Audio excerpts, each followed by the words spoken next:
Welcome, welcome, welcome. As I always say in my videos, well. I think we got quite a bit to talk about today as people come in.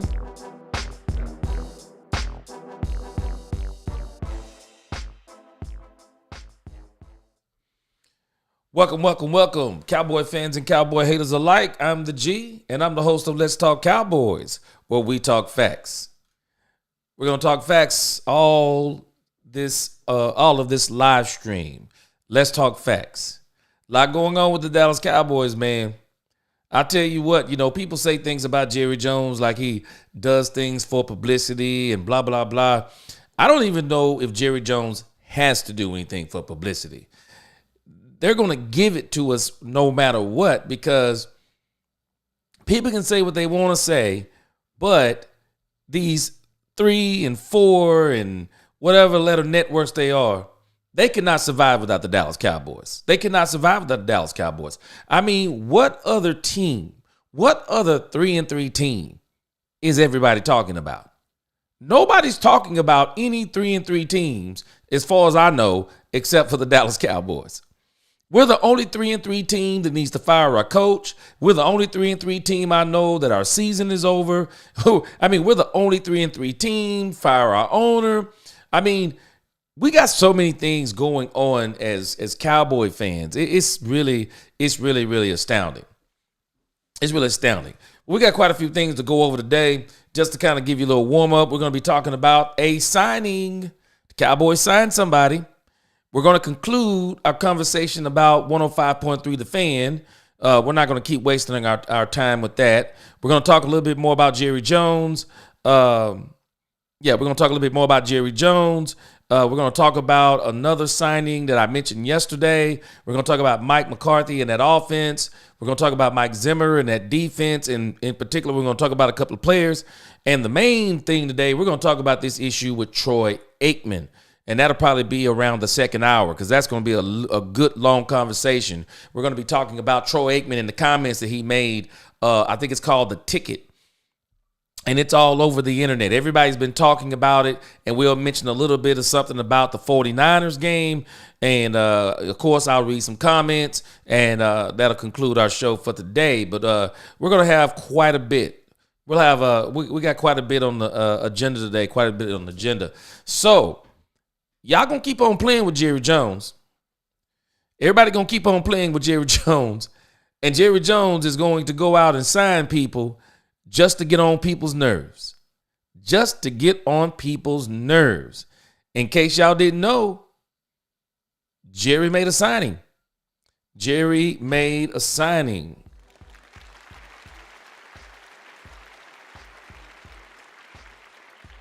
Now, unfortunately, this isn't the signing that everybody wants. It's not the signing that everyone wants, and it's definitely not the signing I'm sure we needed. But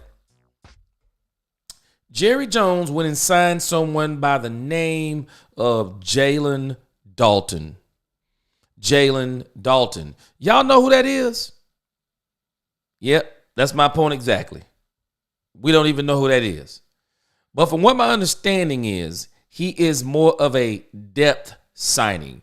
And from what I'm hearing, I mean, he was tearing up the World Football League. I mean, I don't know about y'all. I just don't know too many folk. I mean, I'm sure there are folk who watch it, but there's not a lot of folk that watch the World Football League. And so they say he was tearing up the World Football League. He's played...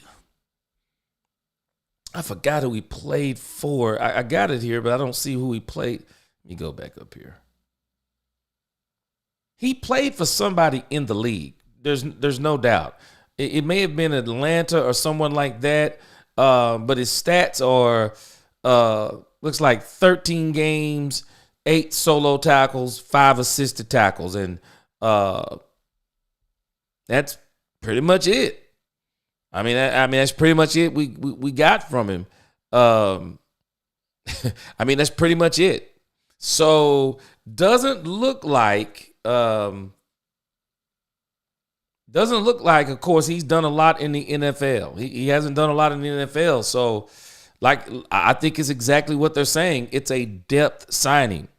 Now, I think this is one of the frustrating things that people have with Jerry Jones, and I know I get frustrated with it because it's like the Cowboys. They only go and sign. I mean, it's like free agency. It's not that the Cowboys won't play in free agency. They will. But they'll wait until all of the good players are gone. All the good players are gone. Then the Dallas Cowboys get into free agency. They want the players, they want the guys they can put on the one-year deals. They want the guys they can pay the league minimums. They want the guys that they don't have to be committed to. And they're basically trying to find a genie in a bottle. You know, they're trying to find these guys that, you know, they're out of, you know, they're pretty much, no one really wants them. And I'm not saying anything bad about these guys, but, you know, the NFL is a very competitive league. And so these guys, they be pretty much on the end of their career, and the Cowboys are trying to hope that they can get whatever last ounce of whatever they got inside of them left to contribute to the team. Probably not a formula for success. I mean, I shouldn't even say probably. It has not been a formula for success for the Dallas Cowboys. And so, you know, I'm pretty sure, you know, you just got to ask yourself if Jerry Jones is trolling people sometimes. Because, I mean, really, when you think about it, I mean, you know, he's saying, okay, I'll sign somebody just to spite people. You know, I really don't know some of these things that go through Jerry Jones' mind. But if you didn't hear about that signing, yes, we signed this Jalen Dalton guy. We signed Jalen Dalton for anybody who didn't see it. So nothing to get excited about. Definitely nothing to get excited about and start calling people on the phone saying that the Cowboys have signed somebody unless you're just trying to do it as a joke. Because once again, the Cowboys, they're just not. Once again, the Cowboys, they're just not signing. You know, they're just not going to do any signing. And I'm gonna dedicate a video tomorrow, and I'm gonna talk about it on the live stream tomorrow. I mean, where I'm really surprised is Jerry Jones told us this is what he was going to do. And I don't understand why everybody is so shocked and in an uproar about all of this. Jerry told us this is what he was going to do. This was his move. No moves. No moves. And so Jerry is all in. And I'm going to explain that because I'm going to go back because people keep hearing me say that Dak Prescott said it. And I don't think we're understanding that Dak Prescott hit this thing on the head exactly. He explained what it means, what Jerry Jones meant when he said all in. He explained it. And it's exactly what Dak Prescott said it was. It's exactly what Dak Prescott said it was. So we're going to talk about that some more tomorrow. I'm going to pull up some stuff on that and show you that Jerry has been saying this all along. So I don't understand why people are so upset. I mean, I know why they're upset, but I mean, can you get mad at a scorpion for being a scorpion?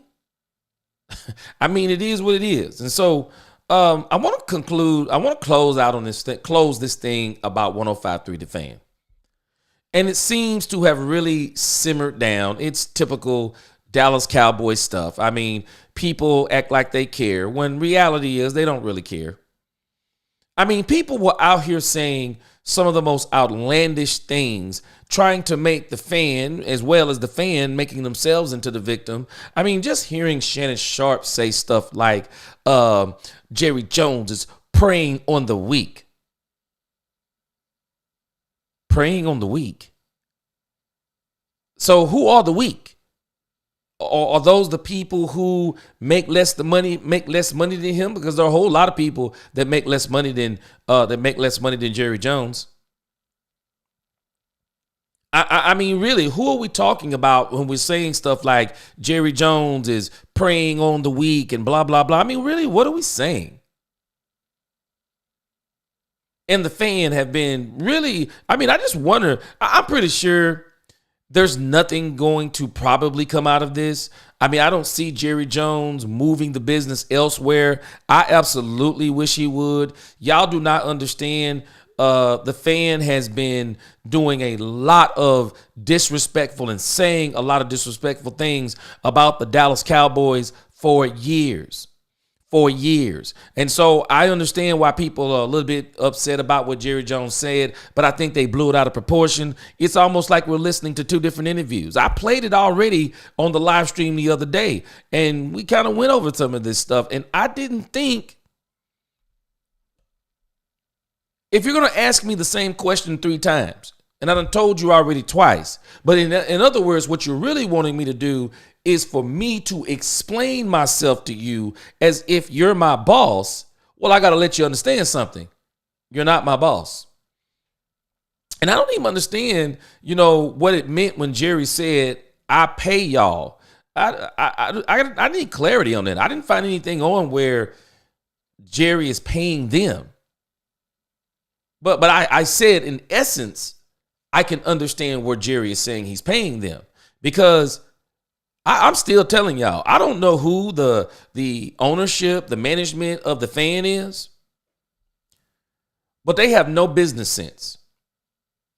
I don't care what the media is running with. If I am the owner of the Fan, of the radio station, 105.3, if I'm the owner of 105.3,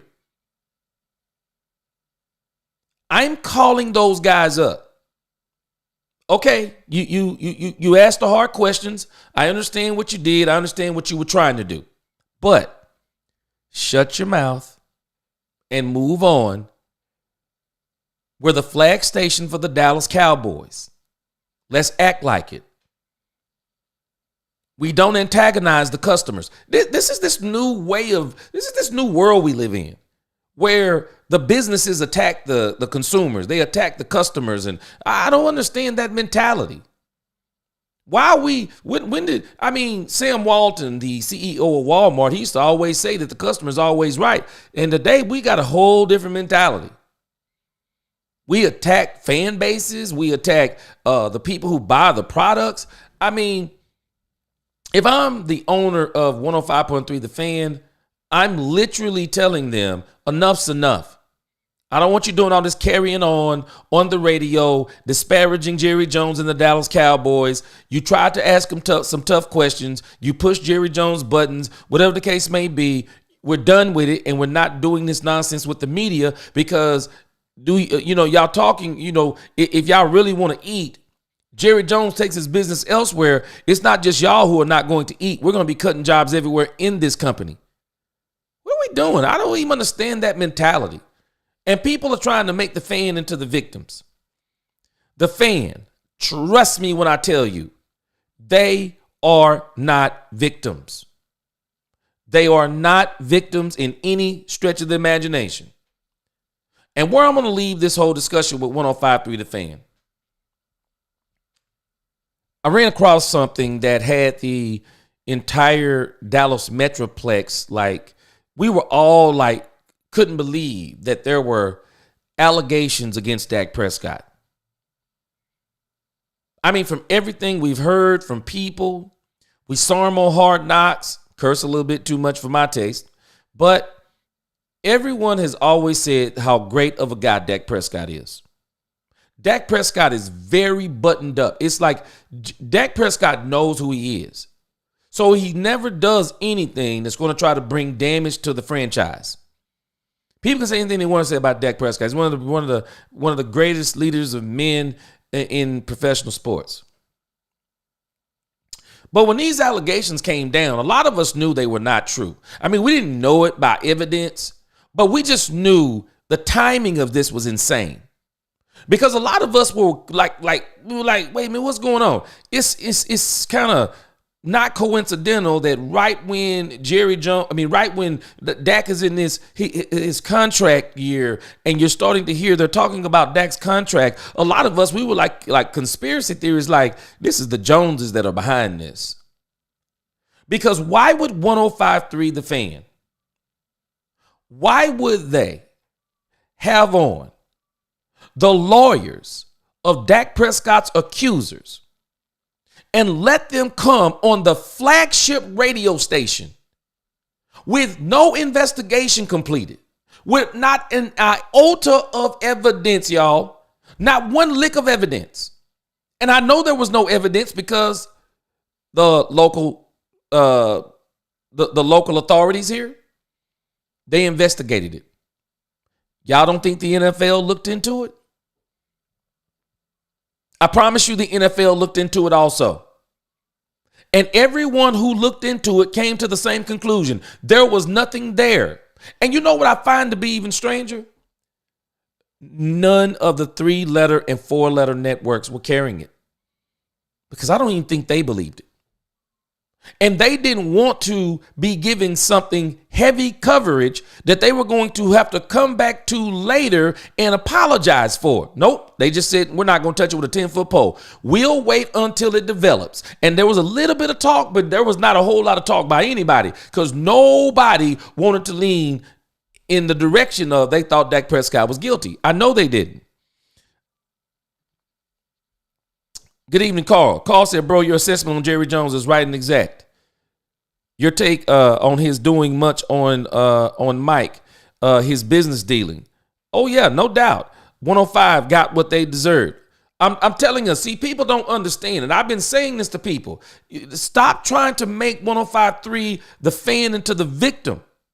And I dare all those people who were just use this for the clicks, use this so they could get views. That's all they used it for. Y'all better check Stephen A. Smith. Shannon Sharp was doing a whole lot of talking, which I find it to be ironic, Carl, that Shannon Sharp was running his mouth after the way, oh, he praying on the week. What do we say about you, Shannon Sharp? When you degraded Ocho Cinco on your nightcap, because he was late for a legitimate reason, and you were telling him you were telling him that he should don't be late again, and you don't want to do this. I'm gonna push you for this. I'm gonna push you to be the best you can be. I mean, he literally gave this man the business. We saw where the people who were working with him, they couldn't get the sound right. What did he do? Shannon Sharp talked to those people like crazy, and on his live. I'm telling us. But watch this, Carl. I'm going to show you I did the research on this. There's a guy named Alex. He wrote this in March of 2024. And you can tell that he's someone who lives in the Metroplex. And he kind of gives the sentiment of how everyone was feeling because of what the fan did. Because of what the fan did. Let's see if we can pull this up here. Because of what the fan did.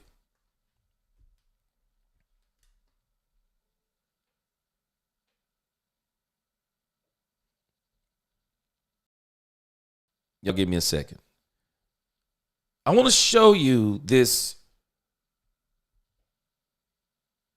article that he wrote on X. All right, load up. Load up. I'm going to show you, and if I can't show it to you, I'm going to read it. Because what he wrote is fascinating. I'd never seen it before. And it really captures how everyone was feeling when the fan did this. We were all here in the DFW area. We were all just blown away because we're like, hold on a second. They're saying, what about Dak Prescott? And we're not saying that he was incapable of doing it, but because we understand, everyone knows who this man, he won Man of the Year.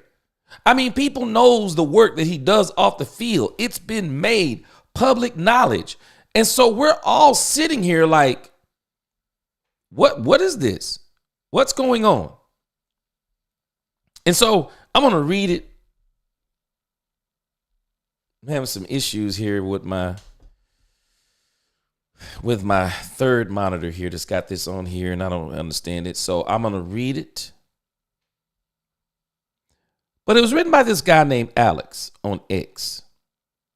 He said, Landon,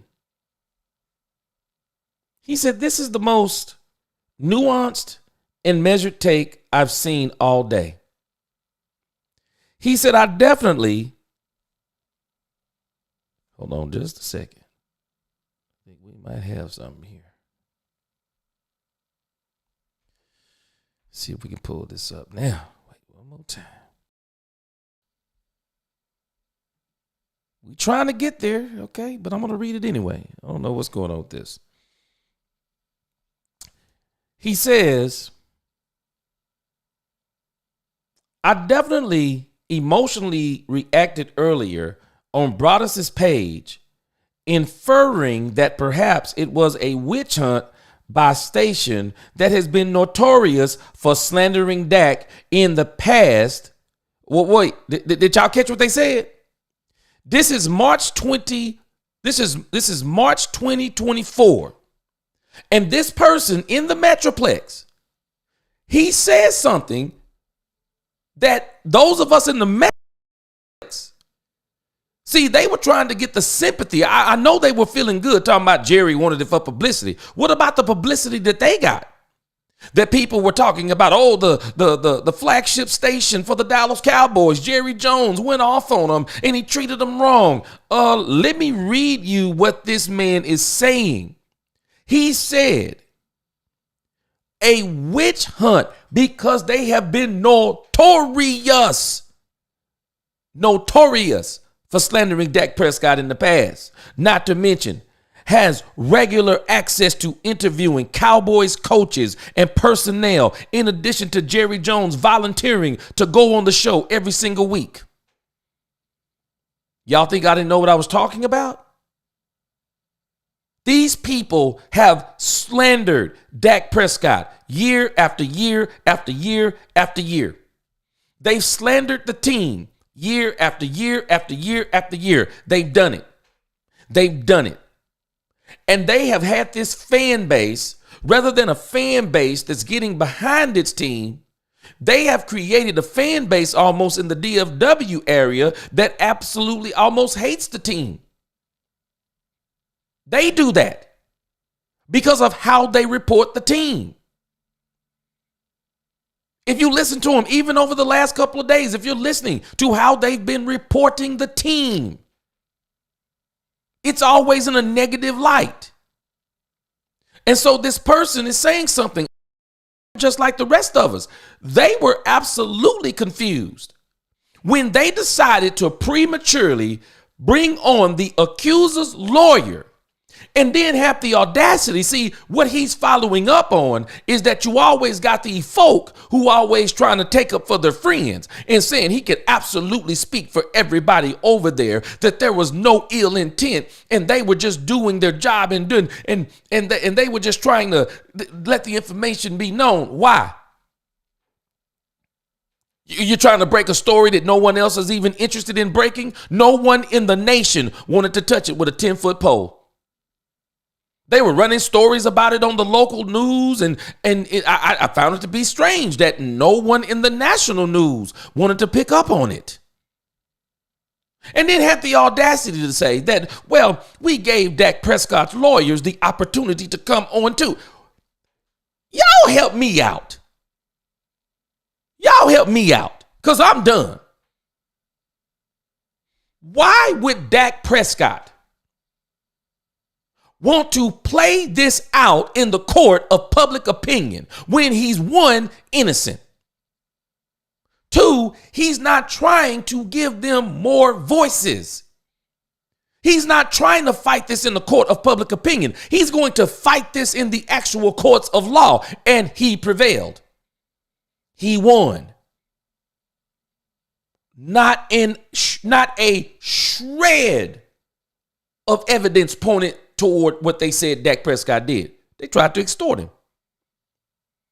They tried to extort him. And what they did was irresponsible. Look at what it says. He says, I think it's rather humorous to think that a station that has that much access to the most profitable sports franchise in the world isn't held to certain subject matter depending on what they talk about beforehand, and has freedom to ask anything that they want at any time, and frankly don't believe Audacity is speaking the truth here. What? Are we hearing this? Y'all don't understand what they did to the fan base when they did this. We were literally all shocked. And I'm offended that there were folk trying to defend the fan, obviously didn't listen to that interview because they kept on asking Jerry the same question. And Jerry just said, I'm fed up with this. I don't answer to you. That's really what he told them. Go back and listen to it. And we got people that are trying to make this into something about race. Those men were white. They're trying to make this into a class issue. You think this is about Jerry Jones being a billionaire? This is about a man who's simply saying, I own the team. I own the team whether you like it or not. And they actually had tried to ask Jerry. They said, Jerry, well, what do you think about the apathy of the fans toward the team, that the fans are going to leave the team? And Jerry Jones shut them down again. Jerry Jones said, do you not realize? We're already selling out next year. We're already getting letters about people talking about how much they still love the Cowboys. See, I think we don't realize something, that sometimes people don't understand that they think they are a majority voice when in actuality, they're just a small circle of people. Gregory Barnes said, this is why the NFL mirrors the WWE. Now, if you ever catch some of my pregame, when I do like the keys for the Cowboys winning the game, Gregory, go back and watch them videos. I always put at the beginning the storylines, because it's the storylines. That's what makes wrestling so awesome. Who don't know wrestling fake? But the storylines are so insanely crazy. Some of them are captivating. Some of them are humorous. And Jerry, in a sense, has kind of captured that essence in the bottle when it comes to the Cowboys. That's why I say I think he's catering to two different fan bases, one that hates us and one that loves us. He wants to win, but don't mind losing either, because both of them brings money to his pocket, and he's caught between which one benefits him the most, which I believe that winning would benefit him the most. Carl said even that Mike Fisher tried to bail them out of what they did. Everybody was trying to defend them. But it was indefensible. It was indefensible. And that's why I will never defend the fan. I don't listen to him. Unless someone tells me there's something I need to listen to, I don't listen to him. And if it's not anything that I'll even tell my wife. I told you the other day, I'll tell her, don't even tell me. Because the things that they say, Bobby Belt used to come on there and he was so awesome. Bobby Belt used to put them in their place. Birds of a feather hang together. Let me tell y'all something. There's a reason why lions hang around lions. Y'all ever notice what lions don't do? Lions don't hang around deer. They eat deer. They don't hang around zebras. They eat zebras. they eat their prey.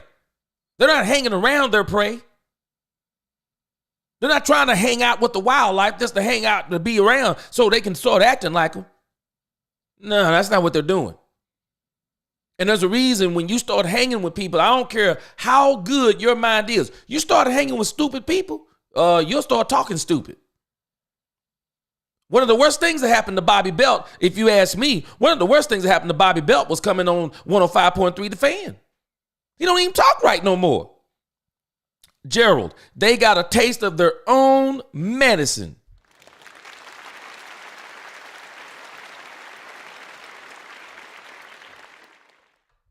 And this thing that Al is talking about here, people do not understand. This is an incredible article that he wrote. He said, look at this.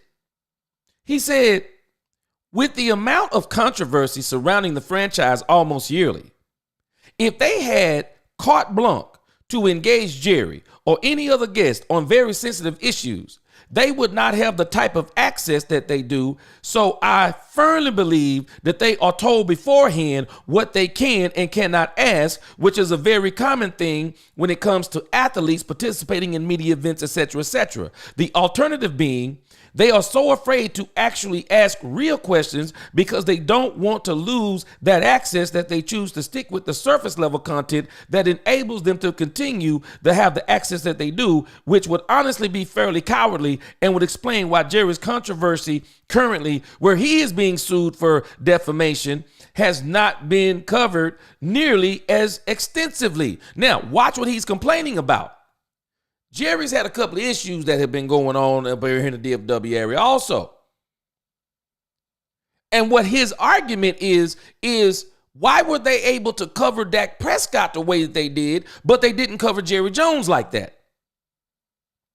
They didn't cover Jerry Jones like that. And so this is what he's saying. The timing of all this is very hard to reconcile, which has been, I think, the hardest thing for me to wrap my head around, because I've seen them do this before to various players around the times when contracts are due. This is kind of where we all were. We were like, are the Joneses behind this? Because the timing of this is absolutely insane. It's literally insane. But what he's saying, though, in essence, they do this to the Dallas Cowboy players. It's like we were thinking they helped negotiate the Cowboys contract in the eyes of public opinion by trying to make the players feel guilty if they don't give the Cowboys a hometown discount. I'm telling us this thing with the 105.3 The Fan, these folks who were trying to make them into the victim don't understand. These dudes walk around and say things on the radio. They're not saying things like they're the weak.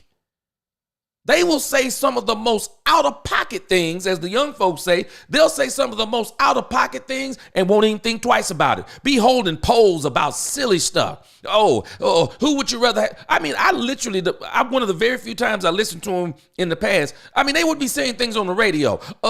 Which quarterback would you rather have over Dak Prescott? Who's having that conversation on the home station? On the flagship station? Y'all can miss me. Anybody who was taking up for him, y'all can miss me. Y'all can miss me. He says we can only hope that this distraction does not impact Dak's side. You hear what he said? Because what they were trying to do, they were trying to win in the court of public opinion so they could get Dak so afraid that Dak was going to cave in and give them this outrageous amount of money. Now, a lot of people were saying they thought Jerry Jones and the Joneses was in on it. And I was like, okay, I'm trying to understand this, because at the same time, Dak Prescott has the Dallas Cowboys lawyer, the same lawyer that Jerry Jones is using. But I'm telling you here, this guy is saying something. He's saying, since I think a lot of us would have been disappointed and frankly depressed if it led to his departure, regardless of our defiant approaches about him, distancing himself from the franchise today. This was happening in Dallas. This guy's in Dallas. See, those of us in Dallas, we know about the Fan. We know about the Fan. Good evening, Nisi. We know about the Fan. And it leads me to believe, you heard what the guy said in the beginning. They are notorious for talking bad about the Dallas Cowboys. See, a lot of folks thought this was just about that conversation. I don't think it was. I think Jerry is about like, you know what, I'm about tired of y'all running your mouth. Especially when we just had this same conversation last week. And I told y'all were right when y'all said we were on a soft rebuild. And now y'all coming back like we never had that conversation. Y'all don't understand. Y'all don't understand what Jerry Jones. A lot of people are acting like, oh, I don't even understand that. But how can you not understand it? That's how I know. See, people be coming in on the tail end of stuff. They come in on the emotional side of stuff. They don't come in on the context of how did we get here. I'm telling y'all, I don't care what anyone says.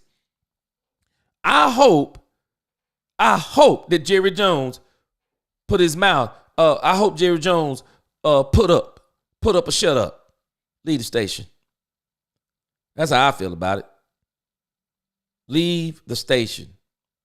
And I want to make these comments about Jerry Jones. I said it yesterday. I'm not going to spend all time on this thing. Would I want Jerry Jones as my GM? Nope. I would not want Jerry Jones as my GM. Would I want Jerry Jones as my coach? Nope. Don't want Jerry Jones as my coach. But if I could get Jerry Jones, the owner, just the owner part, he has nothing to do with personnel. He has nothing to do with what goes on the field. He makes no football decision unless it is, okay, we want to sign Derrick Henry. What do you think? Here's the analysis. We think it's a good deal. Here's our advisors. Sign your name on the dotted line. I want that Jerry Jones. You know why? Y'all know why I want that Jerry Jones? Because that was the Jerry Jones in the 90s. He trusted a football coach who had football people around him and had football coaches around him. He trusted a man by the name of Jimmy Johnson, and he worked with him. And Jimmy has said as much. Him and Jerry had a deal. I'll come coach for you. You let me handle the football stuff, and you handle the upstairs stuff. It was a match made in heaven for a moment. A match made in football heaven. It started out rough, but after they made that Herschel Walker trade, things started kind of coming together. 3 out of 4 Super Bowls. The Dallas Cowboys should have been the New England Patriots of the 90s. If Jerry Jones would have kept Jimmy Johnson throughout the 90s, the Cowboys would have probably had, in the 90s alone, 6 easy. They were literally the most dominant team that anybody had ever seen. And all those egos, all those Hall of Famers, Jerry Jones was able to keep them. Jimmy Johnson was able to keep them together. Jimmy Johnson was able to keep them together. And Jerry Jones, he played his part too, because one thing I think Jerry Jones does well, he plays the cheerleader role well. He needs to play that cheerleader role, but get football people to do football things and make football decisions. Neezy said, you left one thing off. Do we want Jerry Jones the entertainer? No, just be the owner. No, that's what I want. I don't want the entertainer. I want the owner. I want the owner. Y'all hold on a second. I want the owner.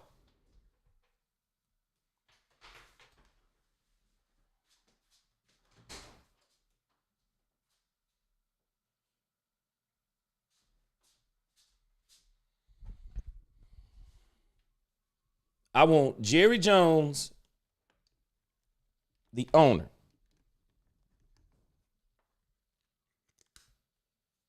I want Jerry Jones, the man who takes care of people on and off the field. I want that Jerry Jones.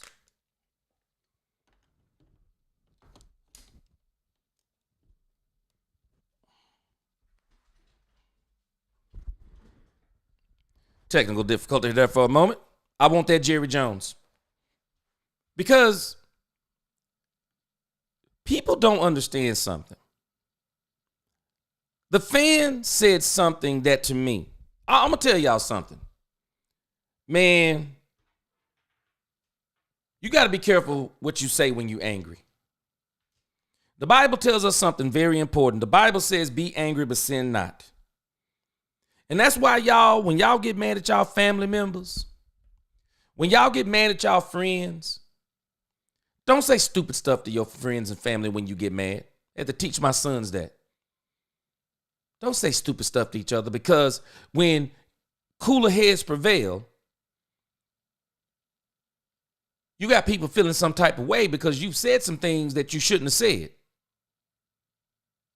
You say some things sometimes that you can be forgiven for, but they can't be taken back. And you say some things sometimes so bad to people, they'll forgive you, but they'll stop fooling with you because you've handled their feelings in a way to where they now have to protect themselves from you. You've shown them that in the heat of the moment, you have no respect for them in reality. And so they'll be done with you. And what the fan was saying about Jerry Jones the other day, I'm offended. And I don't understand people who even come to these conclusions.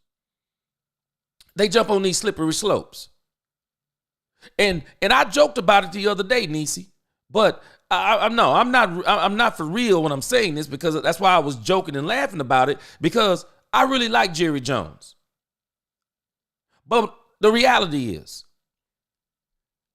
I could almost see where someone would say, well, the way Jerry talked to those guys on the radio, imagine how he talks to the people around him, and imagine how he talks to his coaches and some of his players. You know what? Okay, I can see what we said. And I made the joke, but let me correct and be clear. That's a slippery slope. That's a slippery slope. Because in my profession, if you saw what I did and you saw how I did it, you would make an assumption that I was a certain type of person when you saw me outside of it. But then people are always like, okay, so that's what you do, but you also treat people good too. Yes. Exactly. We have to be careful jumping to conclusions based on how we see somebody do something. And the fan was saying things like, imagine how Jerry Jones talked to the people around him. No wonder nobody tells him the truth. What make them think that people don't tell Jerry Jones the truth? Because I'm telling you, they do. Stephen Jones is one of them. I believe there are plenty of people around Jerry Jones who tell him what to do. I don't think he has a problem with people telling him what to do. People don't realize. Do y'all know that Jerry Jones didn't want to keep Dak Prescott as the starter his rookie year? Do y'all know that it was reported that Jerry Jones wanted to bring Tony Romo back as the starter? Go check the tape. It was a huge discussion. Everybody was saying that Jerry Jones wanted to bring back Tony Romo. Do y'all know who fought him tooth and nail? Jason Garrett. Jason Garrett fought Jerry Jones tooth and nail. He fought him tooth and nail not to bring Tony Romo back. Y'all know why Tony Romo finally conceded coming out with the NFL is a meritocracy? Because Jason Garrett fought Jerry Jones. I mean, that's what the rumor, the story is. Because anybody who knows Jerry Jones, as much as he liked Tony Romo, y'all don't think that Jerry didn't want Tony Romo back in there? Jerry loved Tony Romo. Jerry Jones has never treated Dak Prescott the way he treated Tony Romo. Never. And I understand it. I understand it. Because Dak Prescott, he likes Jerry.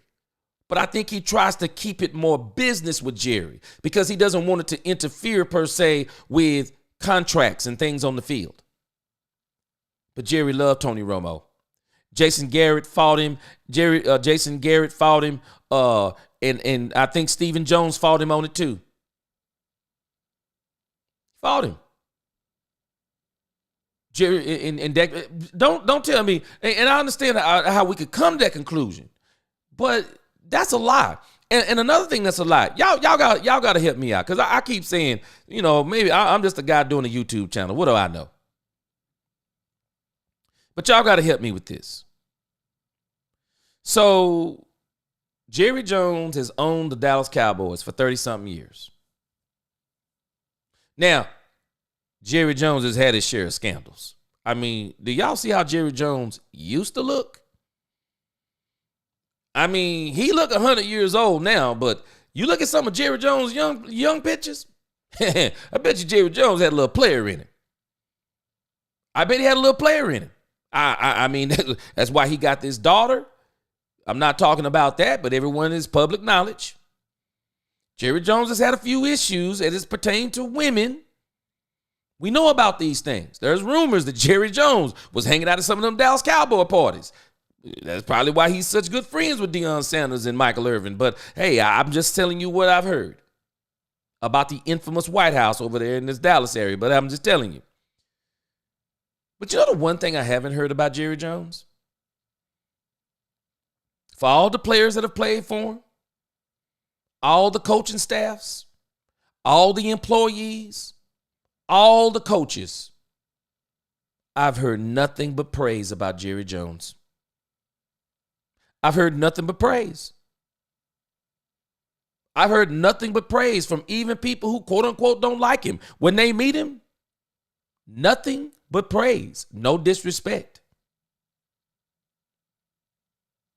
And I think Jerry was sincere in what he wrote. He said, I always try to play good with the media. He does. He uses them for his bidding. They are part of why his team is so popular. And to reach and say that Jerry Jones, by the way he talked to those people on the fan who have been saying some of the most heinous things about him, his team, his players, I mean, you name it, for years, and they don't even like the team. I understand why he talked to him the way that he did. I'm not saying I condone it. I'm not saying I like it, but I understand it. And I'm not going to go the long way and say this man is a monster in his personal life when all we've heard is nothing but good things about Jerry Jones. And we got this thing. I want people to, this is why I'm trying to encourage our fan base. We got this guy on X. He's got this movement going, and I just hope Dallas Cowboy fans don't join in this. I mean, this is pure nonsense. He's got this campaign going called Fire Jerry Jones. It's just utter nonsense. I mean, okay, it's funny, but then it gets to a point it's not funny anymore. This man is telling people to spend their hard-earned money and come to a football game with signs saying, Fire Jerry Jones. Y'all can call me a tyrant all y'all want to. Show up on my property like that. Watch what I'm going to do. Show up to my stadium with signs like that. Watch what I'm going to do. I'm not going to do any violence, but I bet you won't be at that game. How much you bet? How much you bet if you do that in my stadium, we're going to escort you out?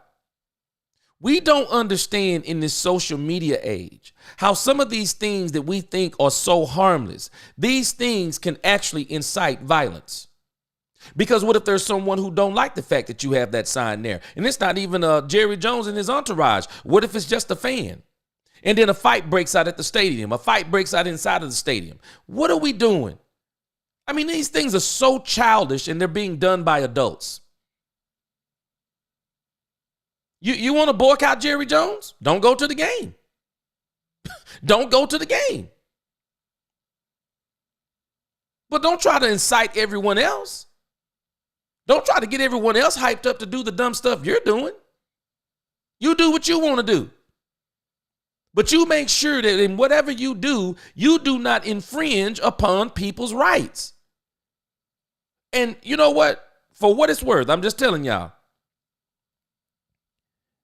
I said it the other day. Y'all gonna have to make a decision. I've already made mine. I know Jerry Jones is crazy as all get out. I'm rolling with Jerry Jones because I'm rolling with the Cowboys. I'm not saying I'm rolling with him if he break the law, but he's the owner of the Dallas Cowboys. And we have to understand something. Jerry Jones is the owner of the team. And Jerry Jones does a lot of things for those players, whether people realize it or not. And if we're going to try to bring down the owner, do we not understand that those things become a distraction for the entire team? I'm telling you, I need to work in some of these outlets. I need to be on their advisory boards. Are we stupid? Are we stupid?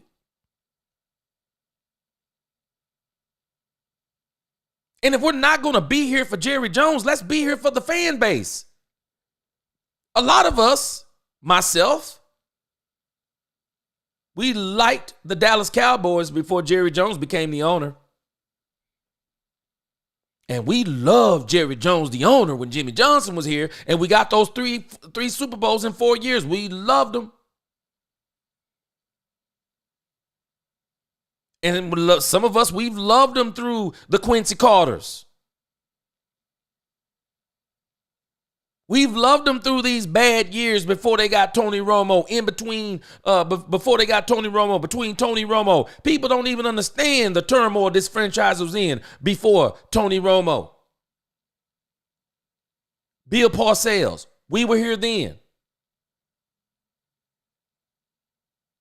So we're going to make a decision. We either going to ride with this team or we not. And if we're not going to ride with the team, don't raise hell on the way out. Just get out. See, a lot of people like to make a lot of noise on their way out, causing everyone else nothing but turmoil. No. You know the best way to show somebody you mean what you say? Leave. That's all you got to do. Just leave.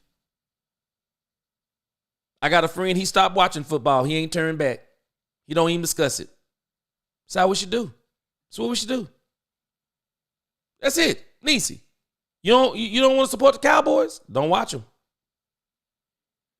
Don't watch them. Don't go to the games. But what you don't do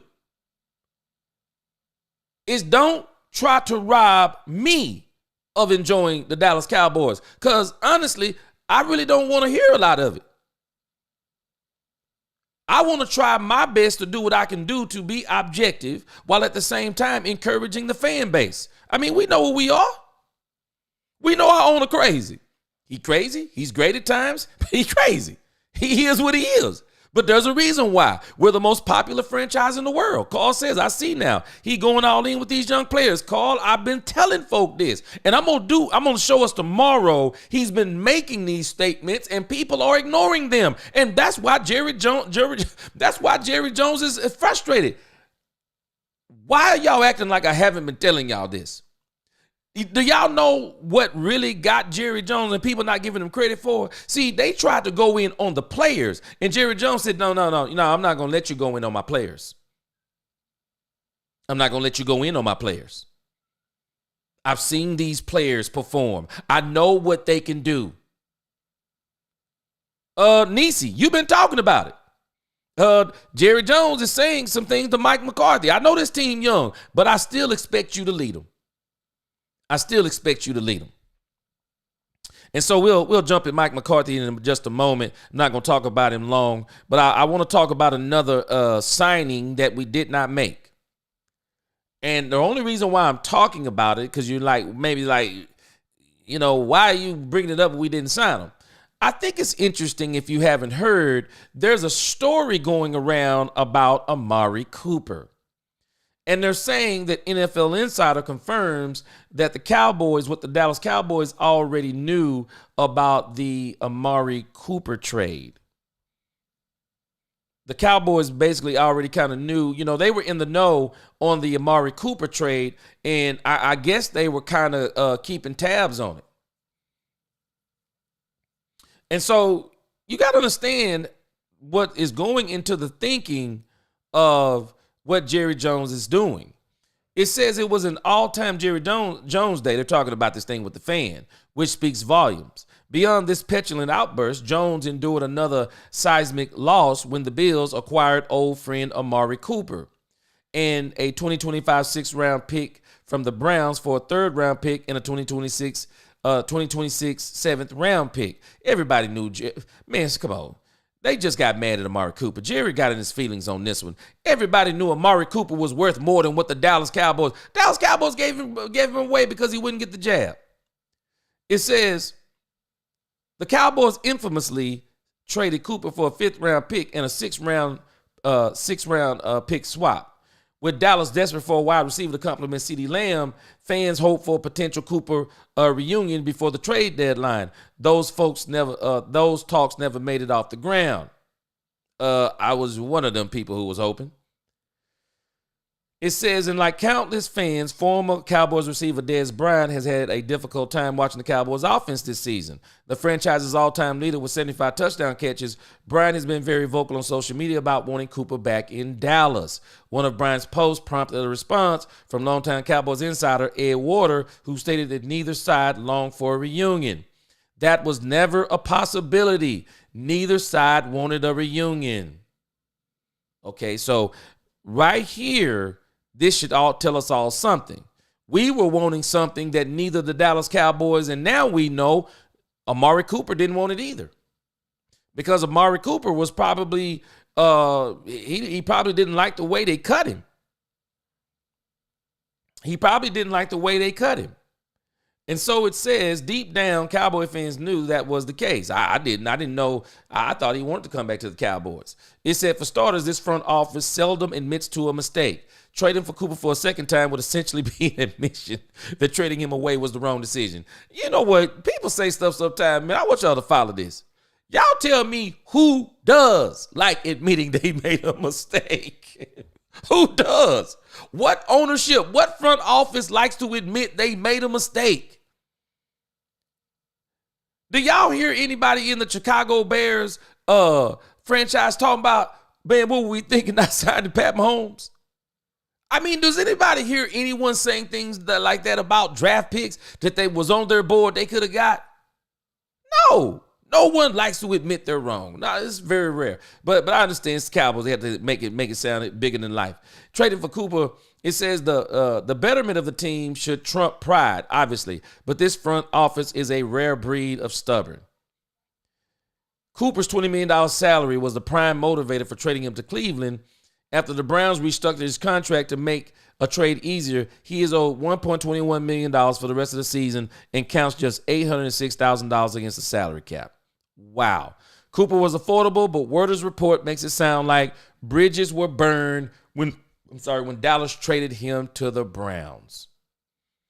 Yeah. I didn't know that Cooper felt like that. I thought Cooper, I thought he wanted to come back. I can't wait to see what he does. I can't wait to see what he does in Buffalo. I can't wait to see what he does in Buffalo. Because I'm going to tell you something. He had a really good year in Cleveland, but he wasn't having such a good year this year. Yep, end of story. Coop said, I'm done. And so he done. And so that's the end of the story on Coop.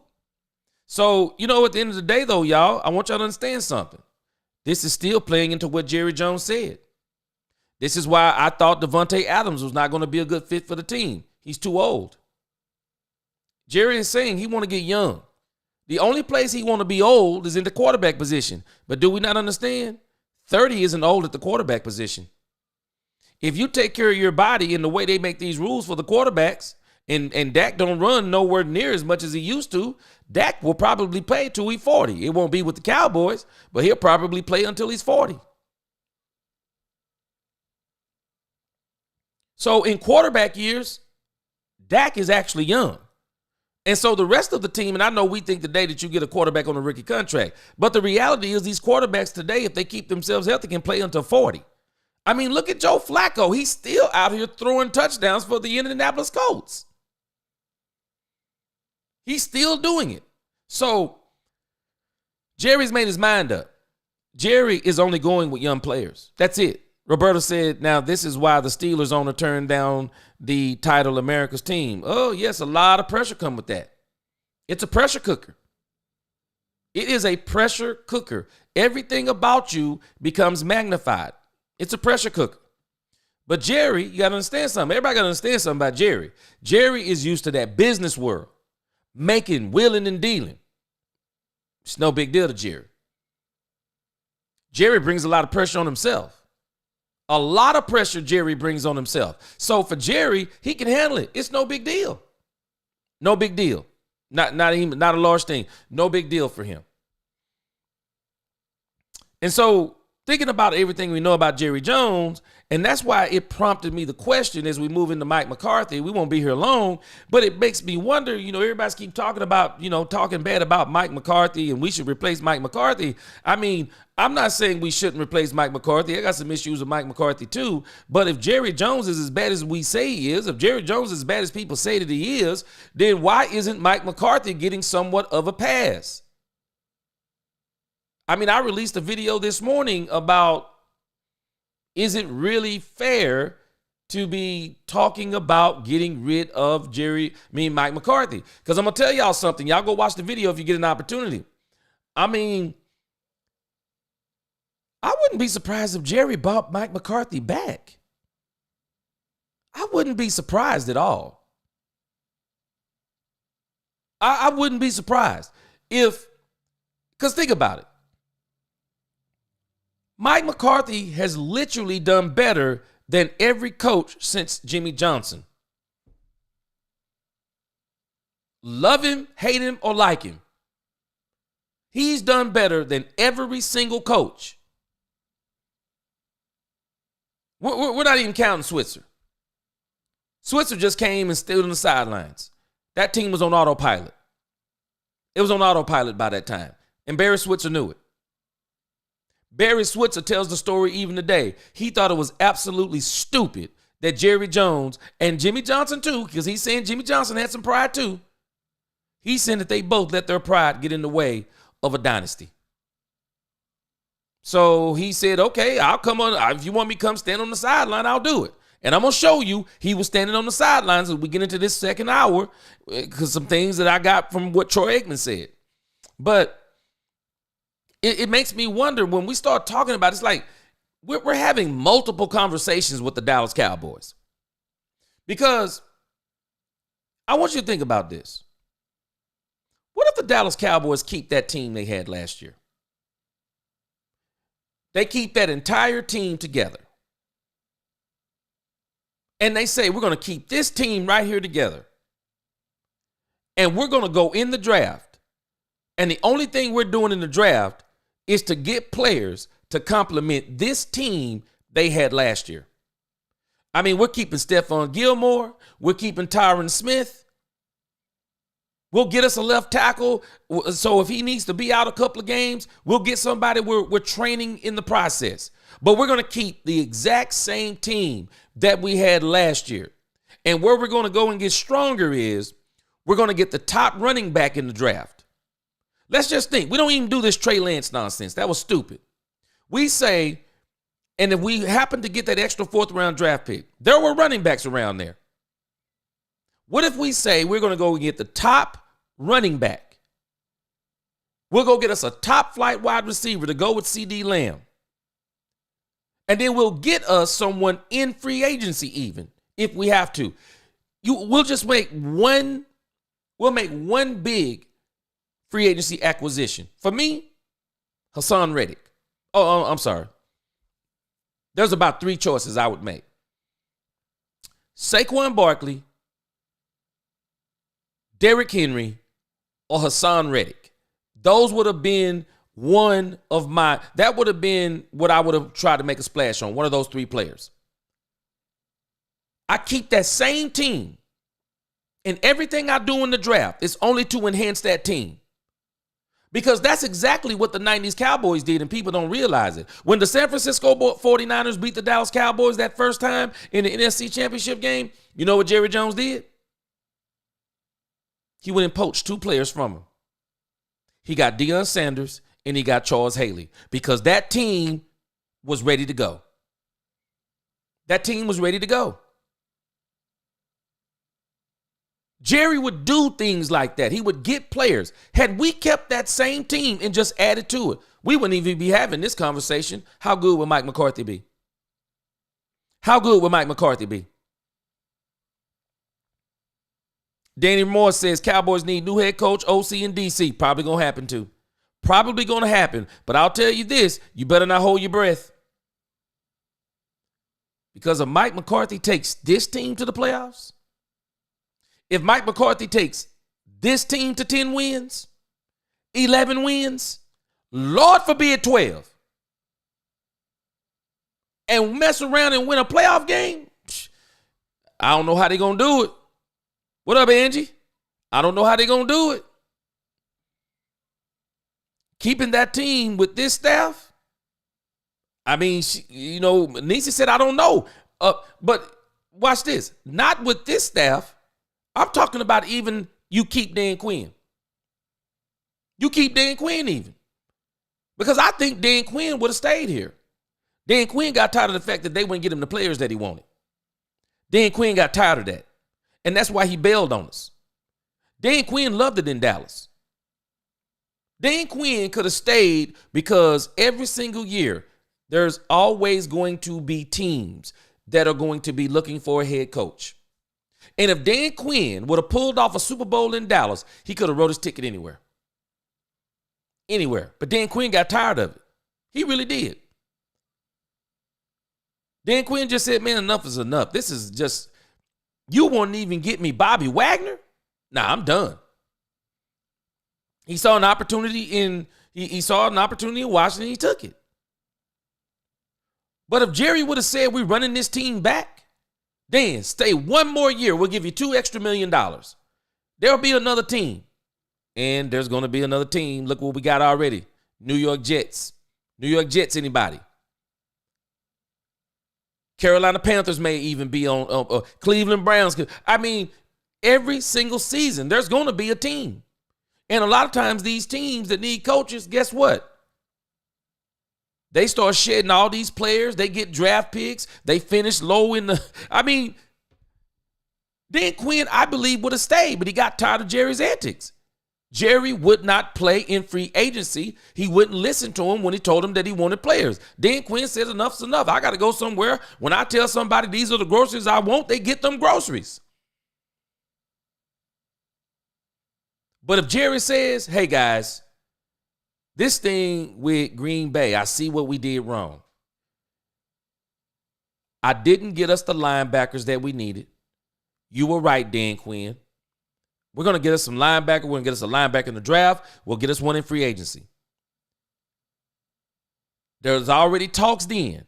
Derrick Henry was going to be released by the Titans. There was already talk that the New York Giants was going to choose Daniel Jones over Saquon Barkley. All that talk was going on last season. I would have put that on my board and said, this is who we're going after. We're running it back, and we're going to the Super Bowl. That's not Jerry. Jerry made a decision to start rebuilding the team. But I believe they could have ran it back. And that's why I say right now, Mike McCarthy, whether we face it or not, man, Mike McCarthy is playing with his hands tied behind his back. He's literally coaching with his hands tied behind his back. When Mike McCarthy comes out of this bye week, I think he's about to give his best effort, just like he did last year when he came out of the bye week. Mike McCarthy's going to come out swinging. We'll talk about whether or not they're going to beat the San Francisco 49ers next week. We'll build up to the 49ers. But I can tell y'all now, they're coming out swinging because they believe in their mind.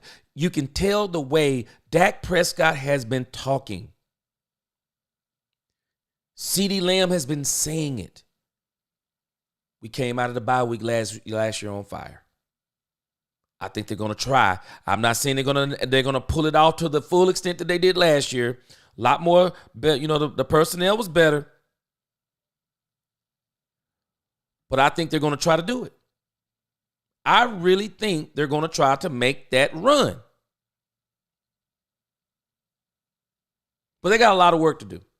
They have a lot of work to do.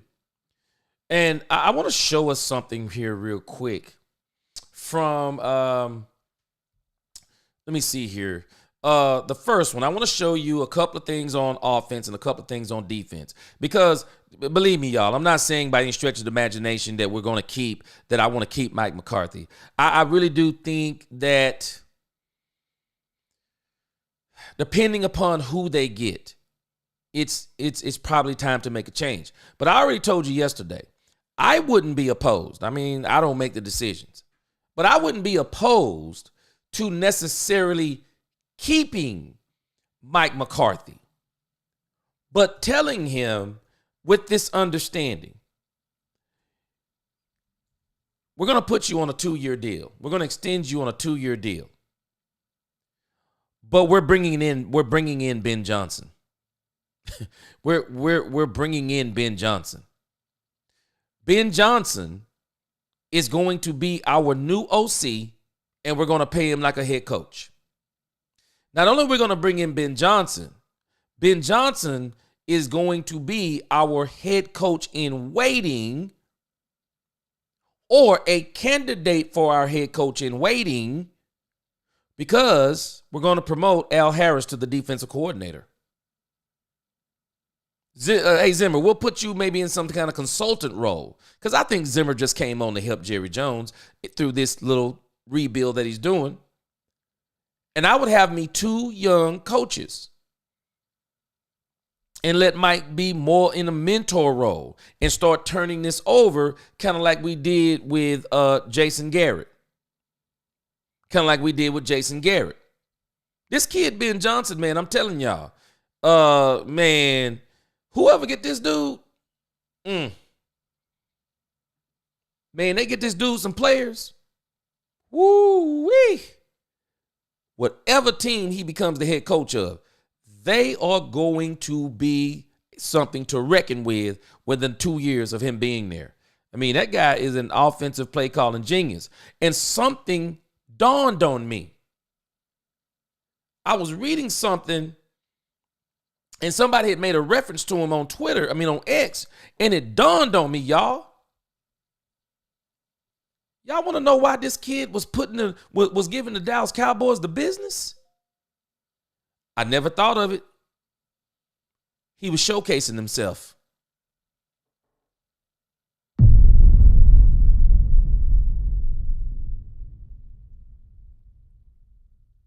He was showcasing himself to Jerry Jones. And now, when I look back at some of the looks he was making on the sideline, this man was auditioning for jobs.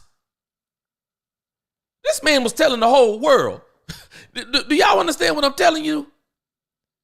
This man put the whole world on alert on Sunday afternoon. Do y'all think they really needed them plays they were calling on the Dallas Cowboys?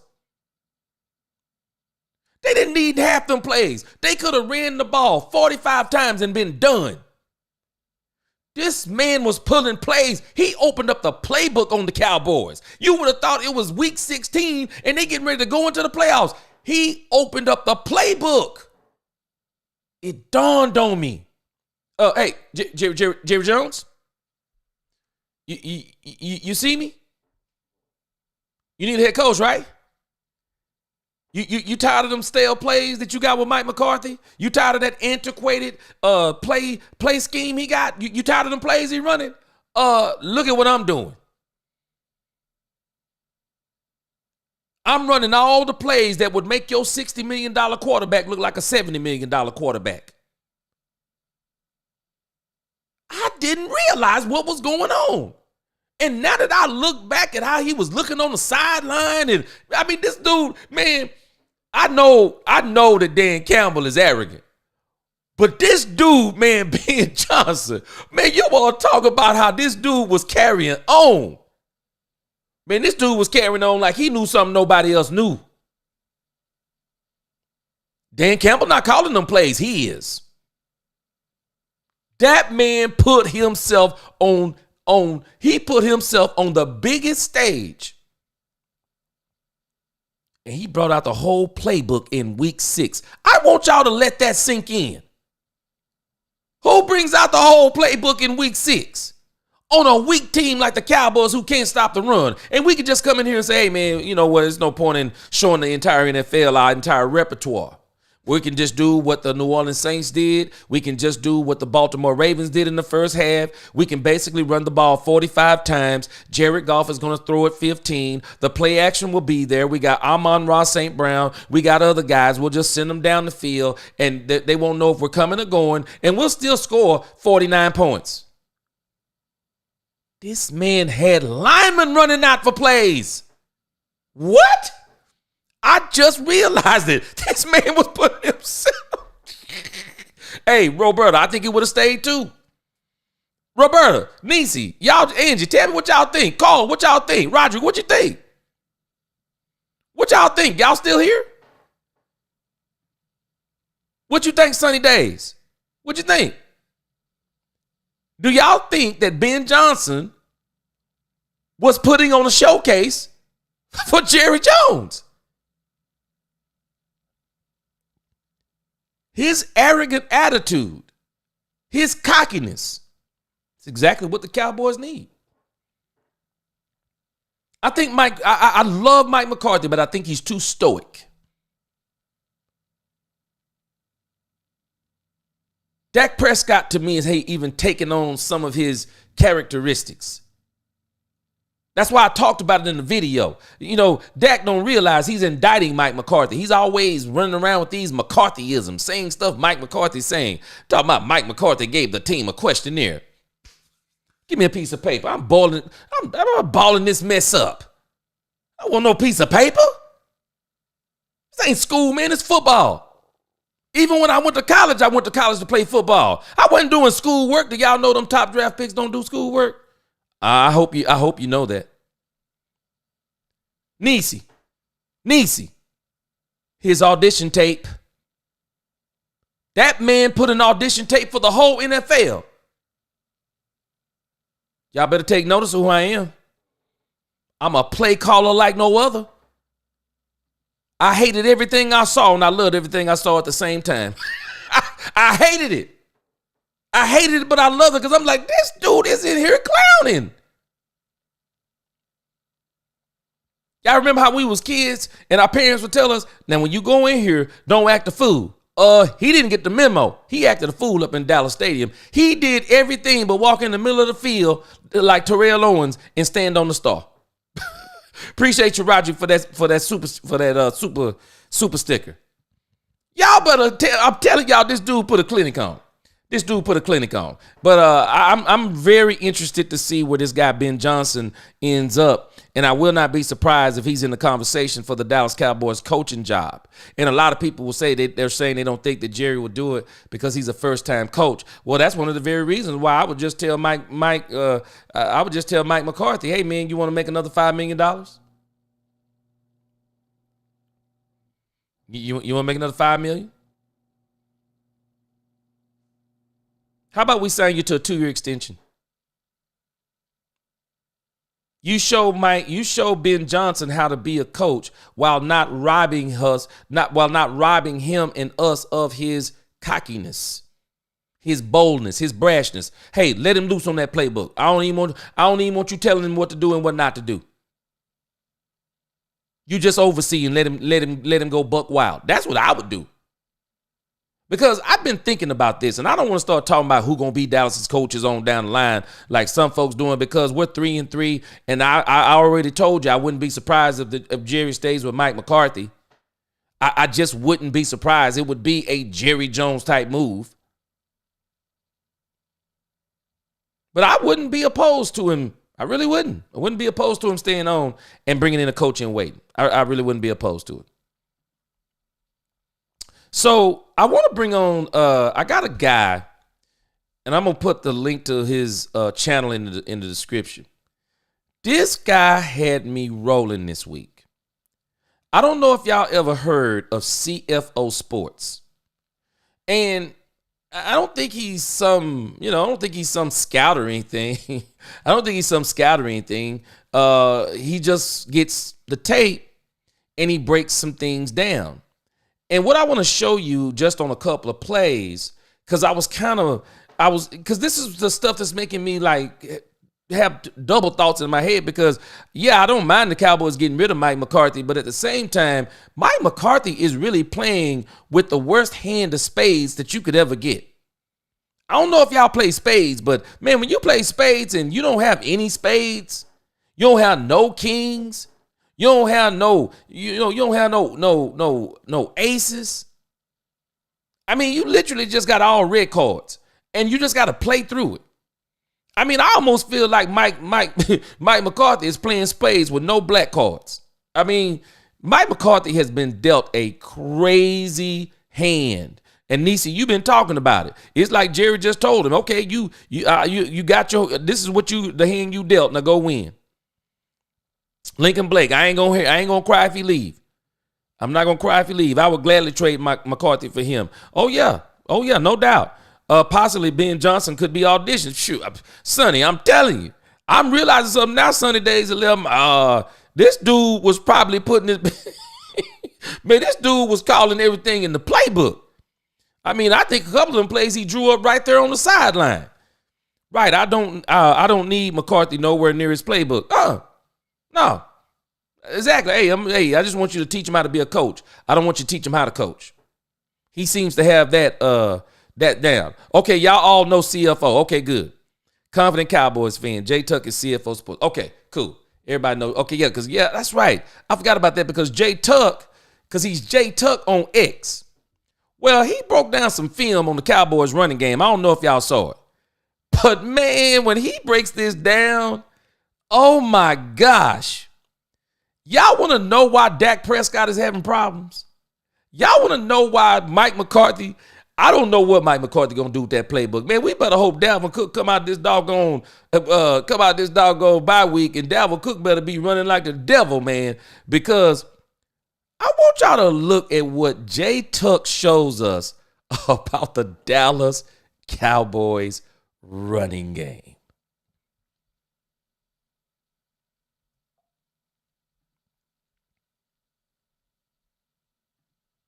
Gang, it's your boy Jay Tuck, real Cowboys fan stand up. And today I want to talk about a hot topic button that everybody's asking me online. It's like, yo, Tuck, what is going on with the run game and how do we fix it? Now, we did a brief video on it last week or 2 weeks ago, right? But I really didn't dive deep into the film, so I want to answer that question because I'm getting asked a lot. Now, I will say this. A lot of people are talking about it's the scheme, right? It's the coaches. It's the blocking up front. It's the running back room. And what I want to tell you guys, it is a sum of all of those things, right? It's not just one answer, right? It's not like you can scheme bad blocking or scheme a bad running back room, or, you can have, a great scheme but bad blocking and bad running backs. Like it's a sum, it's a total that adds up to success when it comes to the running back room. And the analogy that I gave is like, think about you're trying to get in shape, right?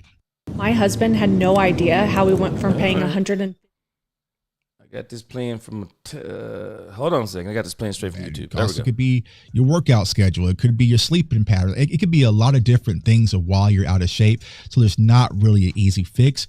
And when we go through this film, you'll see the chain of reactions that's causing the issue when it comes to Dallas running scheme. Now, a lot of people are going to sit back simply and say, it's this guy's fault right here, and Dak Prescott is his fault, or Rico sucks, or, Jake Ferguson needs to do better, or we should not move Tyler Smith to left tackle. Like, there's all these high level, low hanging fruit reasons, but we want to dive into the film and try to find a real solution. So in the very first play right here, see the Dallas Cowboys come out, they line up in 11 personnel.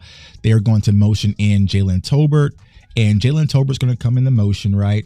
And what is simply going to happen with this is, once again, right, nothing too complex when it comes to the scheme, but what we're going to notice, I want you guys to focus right here on our all-pro in Zach Martin, and he is simply just going to get his butt whooped, right? So McNeil, I don't know what Zach Martin said to this man or whatever, but he took his lunch money all day on Sunday and pushed him to the backfield. So Rico has nowhere to go because our offensive line is getting drove off the ball. Now, people will say that and be like, oh, well, Rico needs to do this, Rico needs to do that.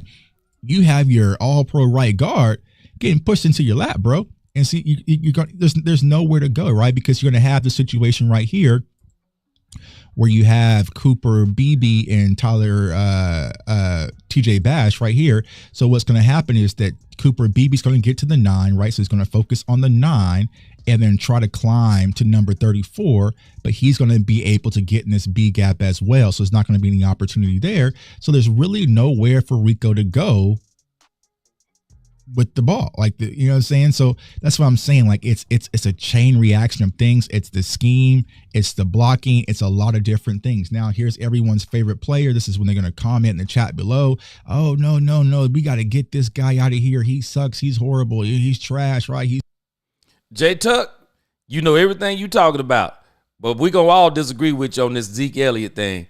Zeke, nah, bruh. Even with a good scheme, nah, we can't have Zeke. Y'all chiming in the chat and tell me what y'all think about the Zeke thing. slow, blah, blah, blah, blah, blah, wherever the hell y'all been saying online in the chat, right? So the Dallas Cowboys are going to come out in 13 personnel. That means they have 3 tight ends. So they got 1, 2, 3, right? So, and the crazy thing about this, right? Okay, so you have 13 personnel. You have 3 tight ends out in the field. But guess what down it is, right? Guess what down it is right now? And I didn't believe it when I first saw it either. It is 1st and 10. It is 1st and 10. So you guys, you're not defensive coordinators. A lot of you haven't played in the NFL or coached in the NFL at any level. But if you come out and you see this, you see Ezekiel Elliott in the backfield, and you see 13 personnel right there, what are you predicting that the Cowboys are about to do? Comment in the chat below. You can pretty much guess it is going to be a run. It's going to be a run. What's going to happen on this play right here is that, one, you're correct if you guess run. So Zeke is going to come downhill, but once again, there's nowhere to go with this ball right here, right? So boom, you see that's Cooper Beebe right there, right here in the middle. He's getting blown off the ball right here, so he's struggling.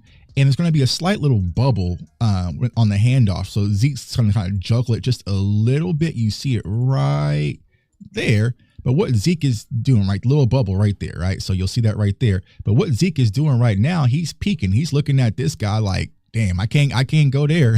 I can't go there. So that's cooked. So I'm going to have to cut backside, right? Now he's going to try to cut backside.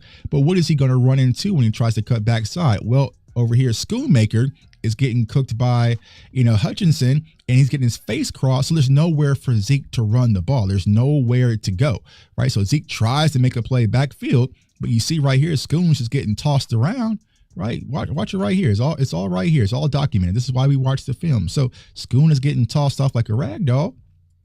Get off me, little bro. And Hutchinson's able to make the tackle on Zeke, and Zeke, there's nowhere for him to go. So once again, right, the predictability of our offensive run game, the blocking, and also I would say the running back, but not in this case. I wouldn't blame this on Zeke. There's just nowhere to go with it. Our run game is very predictable, and when it's predictable and you cannot block it up, that is definitely going to be a recipe for disaster. Now on this next play, I'm just going to draw. I'll put a link in the description after the video. Y'all can check the rest of that out. But boy, J Tuck, man, J Tuck broke that thing down. I appreciate J Tuck. Shout out to J Tuck. But I'm gonna tell you, man, J Tuck, you the man. But boy, I am not gonna agree with you on Ezekiel Elliott. Someone else pointed out something about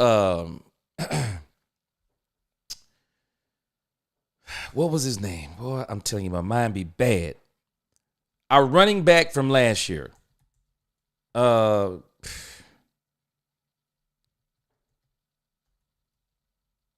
so mad at myself. Can't remember his name. Y'all remind me of the Dallas Cowboys running back from last year. But the thing about him, they were talking about bringing him back. And Tony Pollard. They were talking about bringing Tony Pollard back. And what a lot of people don't understand about Tony Pollard, man, I had a brain freeze. What people don't understand about Tony Pollard is Tony Pollard on that play where Zeke couldn't cut that ball back, they showed where Tony Pollard was making a lot of people miss. Tony Pollard makes people miss. He had that quickness. That's what he had over Zeke. Tony Pollard had quickness. Tony Pollard is a back that can make you miss. And the good running backs can make you miss. They could have got up into those blocks a lot better. And so the problem with Zeke is if it's not straight ahead, Zeke can't do anything. Zeke's not fast enough to cut back. I mean, he's just not quick enough anymore. I mean, Zeke has lost a serious step. And it seemed he lost a serious step after he got that big payday. And that's why Jerry Jones, I'll never understand why Jerry Jones, especially when running backs, you can easily just go back in the draft and get another one. I don't understand why Jerry Jones paid Ezekiel Elliott. That was crazy. That was absolutely crazy. And Zeke's just not good enough anymore. He's just not good enough. I mean, it's really just the bottom line. It's really just the bottom line. But I want to show that because that's kind of what and don't worry, was that Cole? Yeah, Cod Show Sports, TCS. We about to get to this thing with Troy Aikman. That's what we're gonna close out on. And so I want to show you another guy who breaks down film. Another guy that breaks down film. Let me see what the Confident Cowboy fans said. Yeah, Tony Pollard. Yeah, Tony Pollard.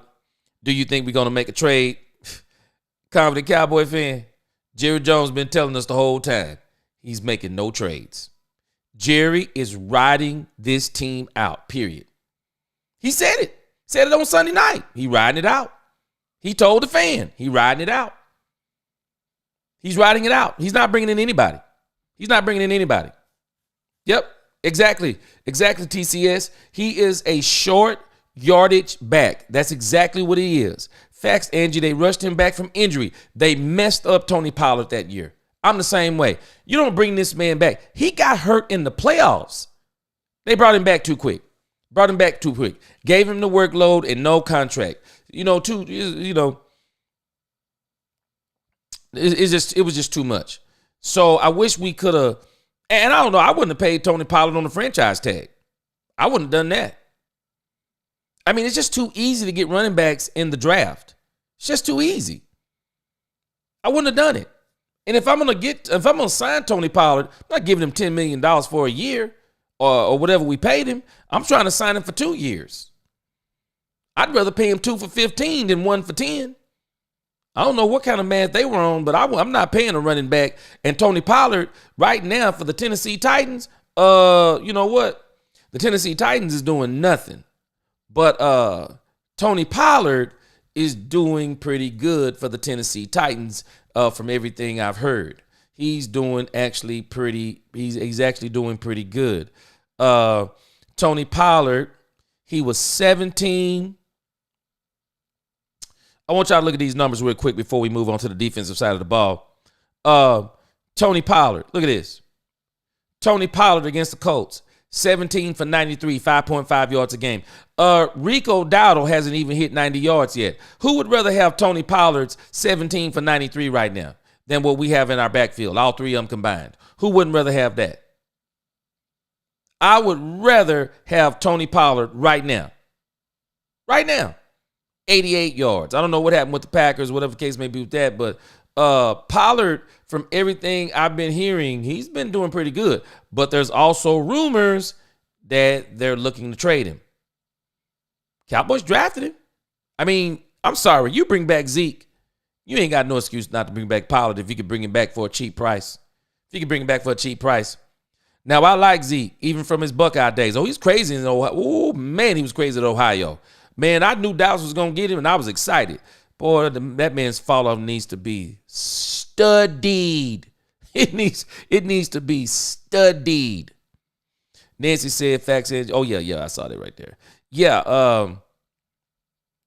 that needs to be studied. Oh, it's so strange, you said. They always rush players back. Steele, Pollard, Diggs, so on and so on, even Zeke. You're talking about when Zeke got hurt. Oh, okay, you're talking about when Zeke got hurt. I got you. Yeah, Zeke had a little bit of a knee injury, but Zeke wanted to do that. That was Zeke's doing too. Zeke crazy. I don't think you, and I wouldn't as an owner or a GM. If I'm paying you big time money, I'm not rushing you back. We paid you money. We want you on the field, and not as quickly as possible, but healthy as possible.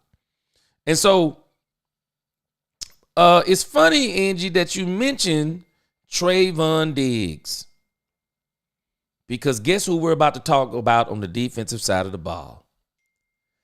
Man, I ran across, let me see what his name is. See if y'all know him. It's chopping it up with 2 times. Have y'all heard of him? Y'all go subscribe to his channel if you haven't. It sounds like y'all have already subscribed to CFO's channel. But he's also going to break down some film. And who he breaks it down on is Trayvon Diggs. And I've actually been seeing people talk about Trayvon Diggs. And I don't know if y'all saw Trayvon Diggs on Sunday. Trayvon Diggs was getting cooked. And Trayvon Diggs has been getting cooked all season. Now, we know Trayvon Diggs takes some chances. So I'm not tripping on Trayvon Diggs because that's what he does. But he has not only been getting cooked, but this man is making business decisions out here like he hasn't already got a contract. I'm going to show y'all him what Chopping It Up did on him. I want to look at a couple of comments you guys are making down here. Pollard would be happy to come back. Whoo, boy, I wish he would. Get that band back together. Jerry, Zeke, and Pollard. Oh, yeah. Dragon Trey, literally. Hey, I done told you, I trade Trey. Because if you're not going to use him on offense, I done told you I'd be using him on offense if it was me. I'd be using him in the pistol. I mean, that read option on some kind of 4th and 2, 4th and 3. I'm using Trey Lance. Throwing it out to him, let him throw it down the field, throw it out to I'm letting them run that sweep from the backfield that CeeDee Lamb been running. No, I'm using Trey Lance. But I wouldn't be surprised. We'll see if Trey Lance comes up on the trade block. He could come up on the trade block. I've been hearing some talk. But I want to show you also what Mike Zimmer is dealing with. I mean, we really got to give Mike Zimmer. I mean, we really got to give Mike Zimmer a little bit of a break too. I want you to see how Chopping It Up is breaking down Trayvon Diggs. We know he getting cooked out there on the field. He got cooked against Detroit Lions. Watch this dude on defense. I would never want to put this on tape. What's going on, Cowboy Nation? I wanted to go through real quick about this disgusting performance that Trayvon Diggs gave us against the Detroit Lions. Buckle up, y'all. Cause, yeah. Trayvon Diggs, y'all, is a solid cornerback when it comes down to coverage for the Dallas Cowboys. But we got to call a spade a spade. That boy is soft. You know, at times we see him make an effort in the run game. The Bengals come to mind. We played the Bengals when we had Cooper Rush, and he made that tackle on Chase. But you are who you are, especially when adversity comes, especially when tough times come in. The Dallas Cowboys are in tough times, even though we are at 500. And this is the effort that he's given us. So that tells you everything that you need to know about my bad, Roger. His character and his so-called leadership, you know, that he's supposed to be providing. And he had the nerve to call Dak. Let me go ahead and abbreviate it, BAN. He had the nerve to call Dak with an M. But all Lions game, that's how he was acting. Like, look at this. Look at this boy getting dragged, man. This is ridiculous. Look at this. Look at the bottom of your screen. Wow. Wow. Soft. Attacking the inside shoulder. Soft. Didn't come with no intentions. He thought that was supposed to be a... Now, see, Chopping It Up is making a perfect point.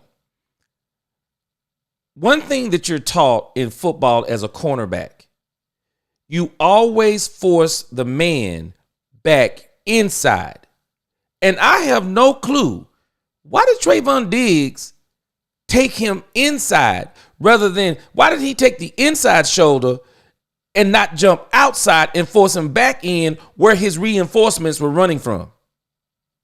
That's why you do it, because you it's called containment.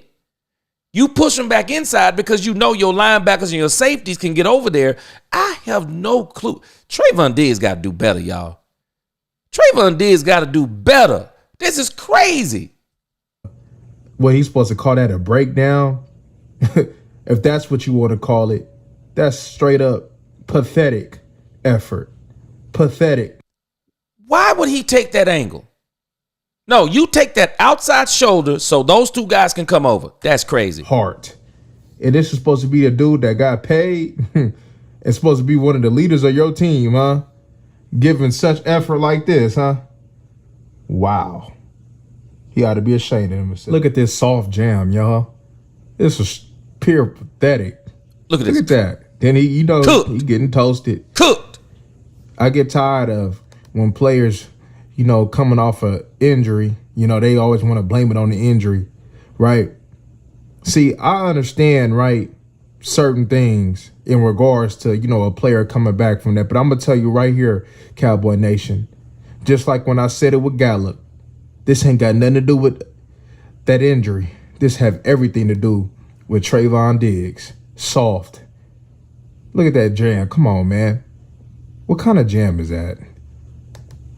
Like, this man was disinterested. You got paid. You get paid to perform. You're supposed to be one of the ones. You're supposed to come from that Nick Saban tree. Look at that, man. Hanging with number 11 all day, that's what it gets you right there. Now, look, I'm going to be real with you. Like I said earlier, Trayvon Diggs is a solid cornerback. But elite? Nah, he's not elite. That's why you heard me in the past couple years. I said the Dallas Cowboys, on the opposite of Trayvon Diggs, need a cornerback that's sticky icky. Trayvon Diggs is not sticky icky. He got elite ball skills. He does take gambles, but when it comes down to this man-on-man sticky icky, he don't got that. Look at this. Where's the pride? Come on, man. Where's the pride? Cooked. Like, this is ridiculous. Look at this. Wow. He's been getting cooked. Trayvon Diggs has been getting cooked if anybody hasn't noticed it. And it's not the injury. Trayvon Diggs actually got hurt early in the training camp. So he had plenty of time to come back. And everything we're seeing from him, it's nothing to do with the injury. This man is getting cooked. Bad angles. We saw that with the tackle on the sideline. Bad angles, taking chances. And people don't understand something. See, Deion Sanders could take chances like that. Deion Sanders was mythically, they say, a 4.2, 4.25, even though they say it was unofficial or whatever the case may be. But Deion Sanders had quickness. Trayvon Diggs, I think, is 4.6 at his fastest.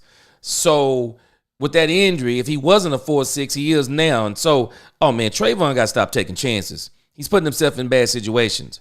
The way Diggs talk all cocky, you would think he ball. Yes, you would think he balling. I mean, that was a good game to have a bad game on. They is due for one bad game. Hopefully he will do better. Well, I hope he get to see that tape, because that tape is embarrassing. Because I know if it was me, I'm coming back. Yes, Nisi, he gets cooked often.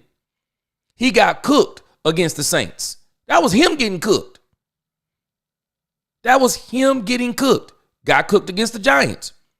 Neighbors Neighbors about the skillets out on him. He gets cooked. That's funny. He said hanging with 11 all day. Man, I'm telling you. Bland tougher than Diggs. No doubt. Now, Bland, he takes a few chances too, but Bland, I don't know, man. He might even have better ball skills than Trayvon. We'll see. We're going to see when he comes back. But I hope they're not rushing him back. I hope they're not rushing him back too quick either. I hope they're not rushing him back. But I'm just showing y'all this because, we're talking about Mike McCarthy. We're talking about Dak Prescott. We're talking about Mike Zimmer. Are we not understanding what they're working with? Are we not understanding what they're working with, man?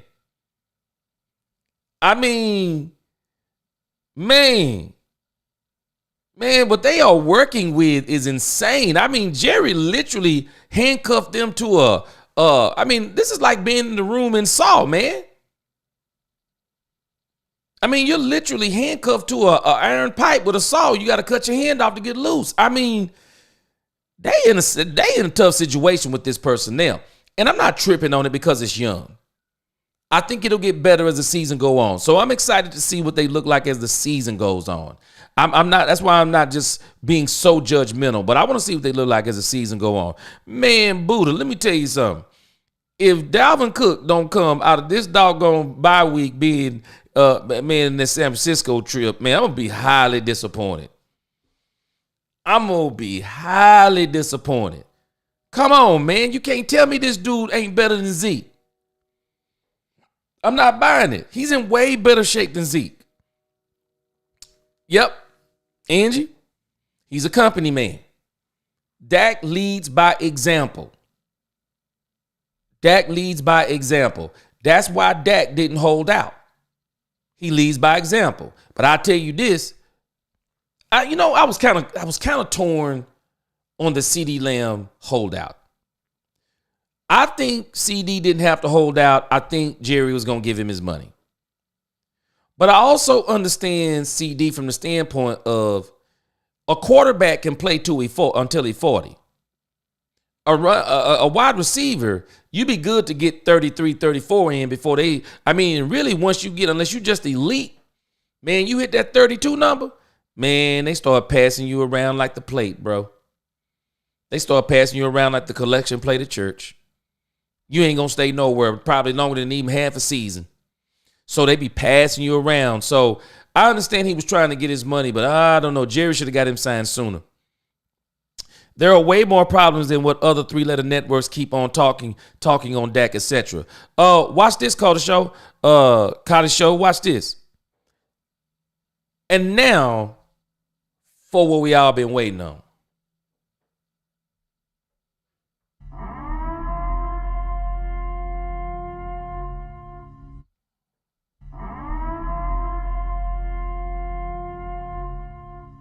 Troy Aikman is about to unleash on Jerry and unleash on that offense that the Cowboys have. He's unleashing on Jerry, Mike McCarthy, and that wide receiver room.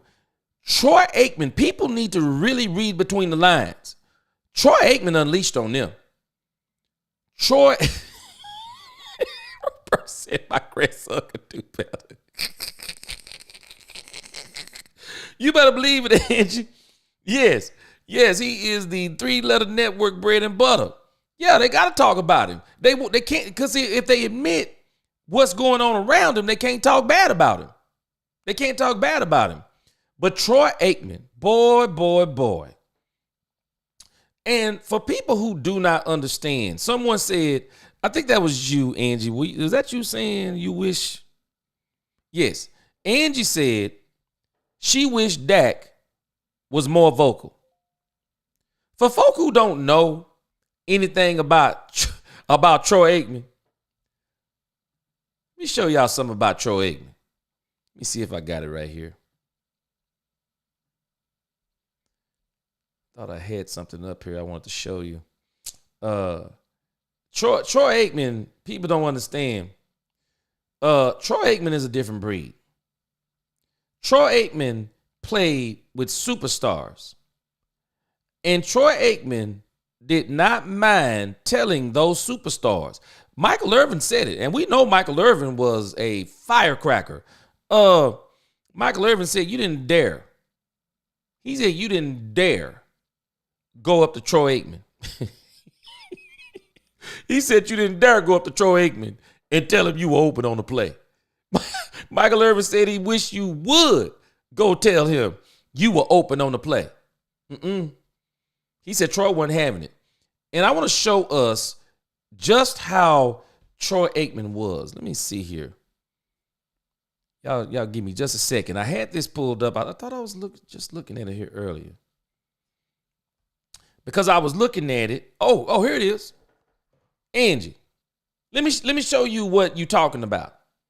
Let me show everybody what Angie is saying she wished Dak Prescott was. Because I bet you if Dak Prescott was doing this on the sideline, I bet you CeeDee Lamb would think twice before he starts shaking them dreads and them bangles on his head. Y'all listen to Troy Aikman when Barry Switzer took over the team for Jimmy Johnson.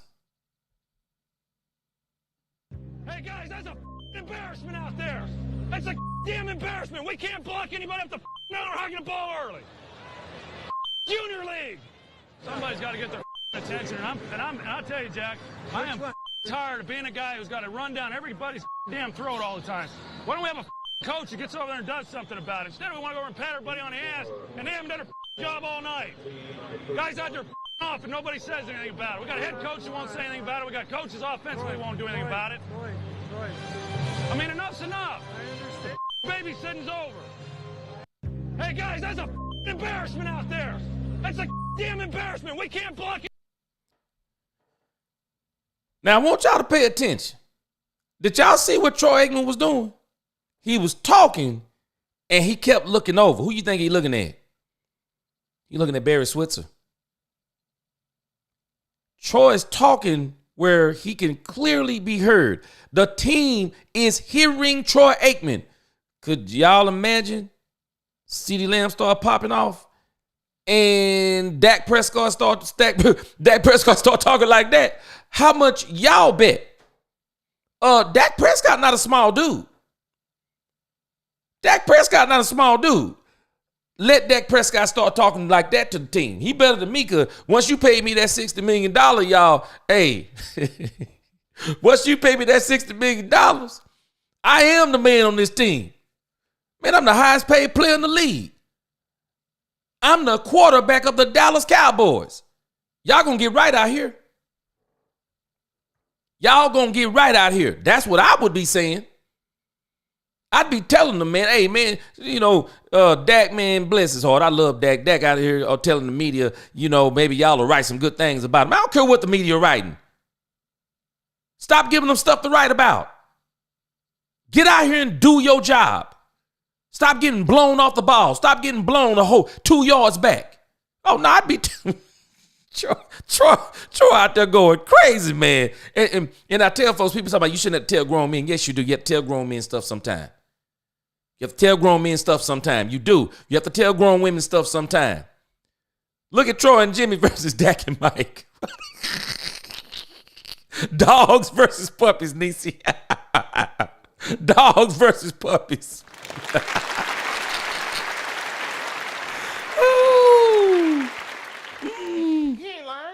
Man, we talk about a whole different mentality, man.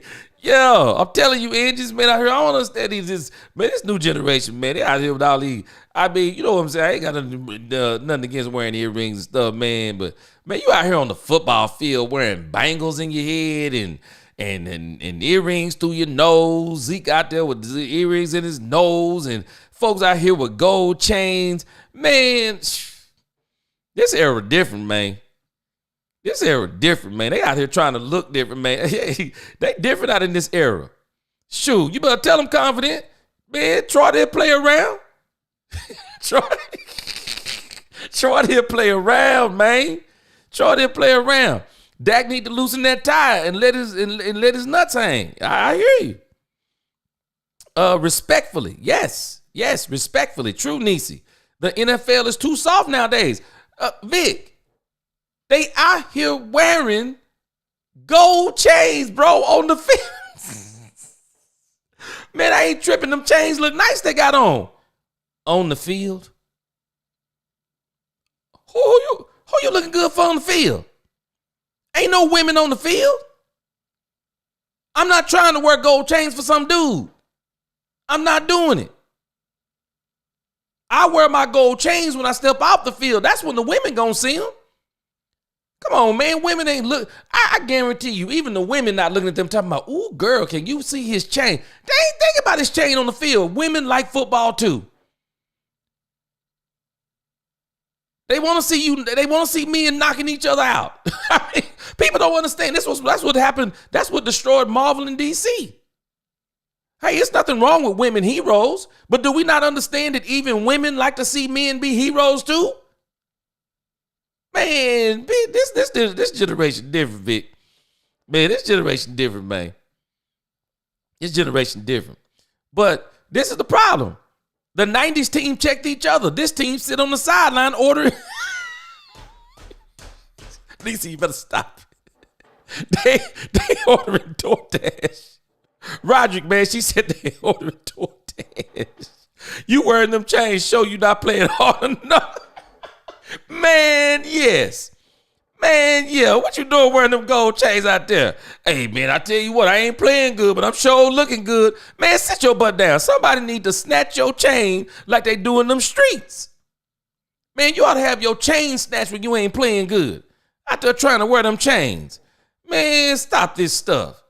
Man, stop this stuff. Troy, hey, you know what? I like Dak Prescott, man. He one of my favorite Dallas Cowboy quarterbacks. But boy, I had to start doing some thinking after I saw this film right here. Boy, that boy Troy, that boy Troy went off over there and they know the coach. They know the coach listening. They over there talking about Troy. I know Troy. Troy's a man, I don't care. I don't care who listening. So I want to show you, I want you to hear also. Let's get this pulled up. I got it pulled up. And Troy Aikman, even though he's not playing. I'll let you. Hold on a second. And Troy Aikman, even though he's not playing football anymore, I'm going to tell you how something. Troy likes the Dallas Cowboys. I used to think for a minute that Troy didn't like the Dallas Cowboys because he was tripping on some of them. See, he tripped sometime when he be broadcasting. But I understand. I started realizing what he was doing. He up there trying not to show favoritism. He better than me because if it's my team playing, I don't care what nobody. I would be. I be giving some objectivity on them plays, but man, I'm rooting for my team. Troy, like, yeah, where's Debo to snatch them chains, man? They be putting them chains in if it was me. I'd be tackling them on the slide, pulling them chains. But wear them chains after you win. Yes, wear them chains after you win. Just wasting money. Yes, Angie, you're right. And so Troy Aikman is about to go off on Sports Radio 96.7 The Ticket. He is about to go off on this whole issue about the Cowboys offense, and in particular, as it pertains to CeeDee Lamb. Man, Troy Aikman ain't pulling no punches, man. He not. And I think more players, when you talk about playing football, it's a very competitive sport. I mean, man, you got to be checked sometimes. When you ain't playing good, you need to be checked. And I'm laughing. Everybody want to check Dak Prescott, but they don't want to check nobody around him. Well, maybe they need to start checking some people around him. And maybe Dak need to start, as Angie said, he might need to be a little bit more vocal. But I want you to hear what Troy Aikman says on The Ticket as it pertains to CeeDee Lamb and the wide receiver room.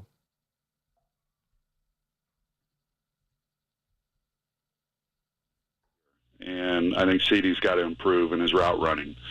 And as a quarterback, if you're not certain where guys are going to be consistently, it's hard to play the position.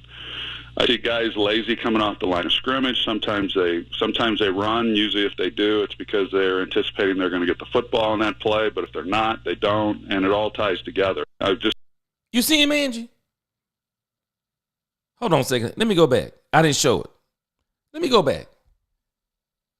I want y'all to see what is being said here. I'll let you hear it, but I want you to see the video that they produced with it, because the video is what really adds to context. I'm sorry. Let's watch the video. Here we go. Watch this. And I've thought that beyond this year. And I think CeeDee's got to improve in his route running. And as a quarterback, if you're not certain. Now, that second pass right there was bad. But I think they were in the wrong spot, because that's what Troy's alluding to.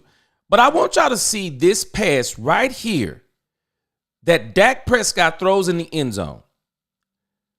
If CeeDee Lamb contests this pass, how much do y'all bet he gets pass interference and that ball is on the one? Watch this play right here. Look at it. And I've thought that beyond this year. What was that? What was that? And I've thought that beyond this year. What is that? That's what Troy is talking about. What was that right there? If CeeDee Lamb knows this is the pass, and I've thought right here, CeeDee got to turn around, start seeing where the ball is, so he can fight through this guy. He'll get that flag. That beyond this year. CeeDee is out here getting bullied. That's crazy work. That is crazy work. I don't understand it. And I think CeeDee's got to improve in his route running. And as a quarterback, if you're not certain where guys are going to be consistently, it's hard to play the position. Now, y'all see that play right there? Who do you think was throwing the ball? Who do you think was wrong, CeeDee Lamb or Dak Prescott? Because Dak Prescott, listen to what he's been saying. Guys need to get in the film room and know where they need to be. Dak Prescott was throwing that ball where CeeDee Lamb was supposed to be. Y'all notice something about CeeDee Lamb, though? He don't even turn back. What is he thinking? What route is he thinking? Because this is one of the most confusing plays I saw. When I saw it live, I was like, why didn't CeeDee Lamb even look back? I mean, what's going on? He's got to improve in his route running. And as a quarterback, if you're not certain where guys are going to be consistently, it's hard to play the position. I see guys lazy coming off the line of scrimmage. Sometimes they run. Usually if they do, it's because they're anticipating they're going to get the football in that play. But did y'all notice the effort that CeeDee gave on that? Now, I'm going to tell you where I would be if I was the coach. See, me and Dak Prescott would be having some talks. We'd be having some heated discussions. I want y'all to see this again, and y'all tell me what the read is. Was the read to CeeDee Lamb or was the read to Jalen Tolbert? Watch this. It's hard to play the position. I see guys lazy coming off the line of scrimmage. Sometimes they. Anybody see Tolbert? Did y'all see Tolbert? It's hard to play the position. I see guys lazy coming off the line of scrimmage. Anybody see Tolbert? Isn't this crazy right here? Dak Prescott has got to stop pressuring himself to throw the ball to CeeDee Lamb. Now, this is Dak's fault for throwing it to him. But I also notice what Troy is saying. Y'all notice if you watch how CeeDee is running that route, CeeDee not running that route hard. CeeDee not running that route to where he can get to this place where we know Dak is about to go. CeeDee clearly should know where Dak is going. He should know his assignment. He should immediately cut in front of this guy right here. Don't let this guy cut in front of you. You cut in front of him, so you beat him to the ball. Why, CeeDee? Scrimmage, sometimes they. CeeDee, fight through it and get the flag. But that's not my problem. This is my problem right here. Where guys are going to be consistently, it's hard to play the position. I see guys lazy coming off the line of scrimmage. Y'all tell me who the read is. Now, I got a problem with Dak because I know Dak is smarter than this. Dak's not reading. Dak's trying to stop conflict when he go on the sideline because he know if he don't throw the CeeDee, he going to be over there shaking his Bengals on the sideline. You don't believe me? Watch this. Sometimes they run. Usually if they do, it's because they're anticipating they're going to get the football in that play. Y'all remember this game?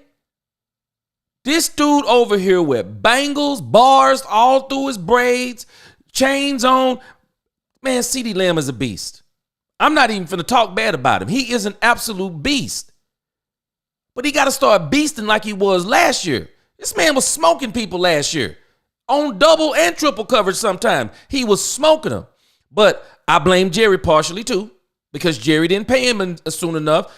I just don't think CeeDee Lamb in the playbook the way he need to be, and that's what Dak's talking about. Play, but if they're not, they don't, and it all ties together. I just finished watching.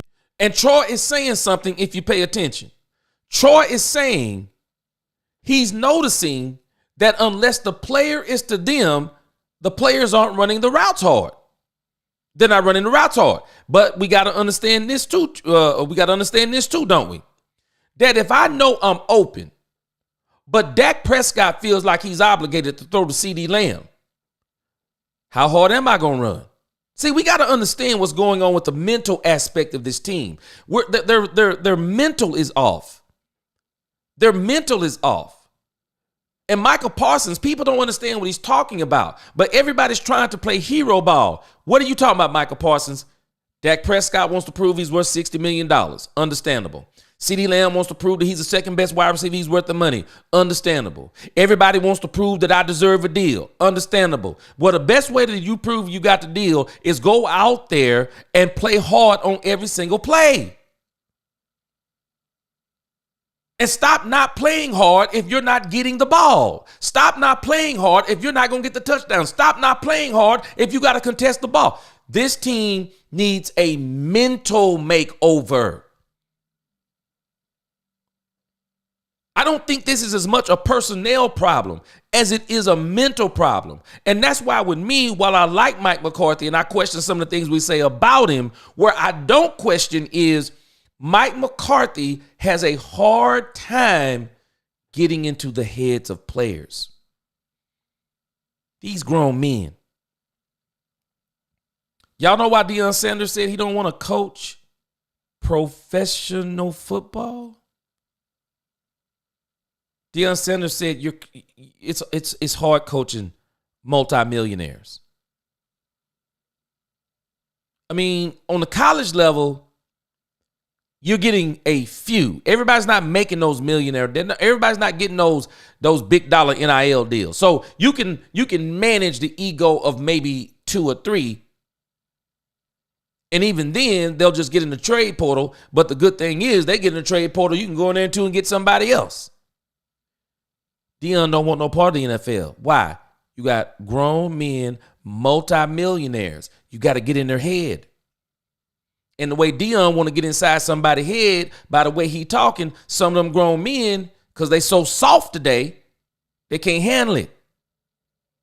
We are watching not a team that is we're not watching a physically inferior team. We're watching a team that they're not mentally strong. See, softness, what people don't understand. I got 4 sons. I got 4 sons. And I'm going to tell you up front, I got one son. He takes after his mom with his height. He's like 5'7"ish, somewhere in there, 5'7", 5'8". Guess which one is the toughest? I got one son. My second to oldest son. He look like a football player. Everywhere you go, everybody's asking, does he play professional football? My youngest son, play him in anything. He'll run you off the field. He'll run you off the field. He'll run you off the court. He play every single thing he plays, and we have to settle him down. Hey, man, this ain't the NFL. That's how he played. When he played in high school, the coaches loved him. They loved him. They would put him on the best player. They would put him on the best player on the basketball team, no matter how tall he was. You know why? Because my little 5'7", 5'8"ish son, he gonna do work. He gonna hold him to 2 points. He might get 6 points. I bet you he not getting 10. I bet you he not getting 15. It's about heart. That's what's wrong with this team. And Jerry has kind of created that atmosphere. And that's why I be questioning Mike McCarthy, because people say, well, Mike McCarthy got to grow some. Well, how can you grow some when you've been castrated? How does Ezekiel Elliott complain with his production? And then the next game against the Detroit Lions, we see him play the entire first half. Where they do that at? Me and Jerry Jones would have moved some furniture in that office that Saturday. Jerry Jones would have to come downstairs on me. I wish Jerry would have gave me the call talking about, hey, George, Ezekiel, Zeke is feeling left out of the playbook. Jerry, have you seen the film on him? Yeah, I know, but, we bought him back for a reason. Yeah, short yardage. We get short yardage, I'll let you know. But we're not putting him in on entire drives. We're not doing it. We'll pick and choose when he go in, Jerry. We'll pick and choose. I'm not putting Zeke in for no two. No, I'm not doing it. I'm not doing it. This team, we got to understand what Mike McCarthy is dealing with. Mike McCarthy, he might be soft, but why? That's the part we're not asking. Why? Why is he soft? Now, we know he's always been kind of stoic, but I mean, he's a little bit more than usual.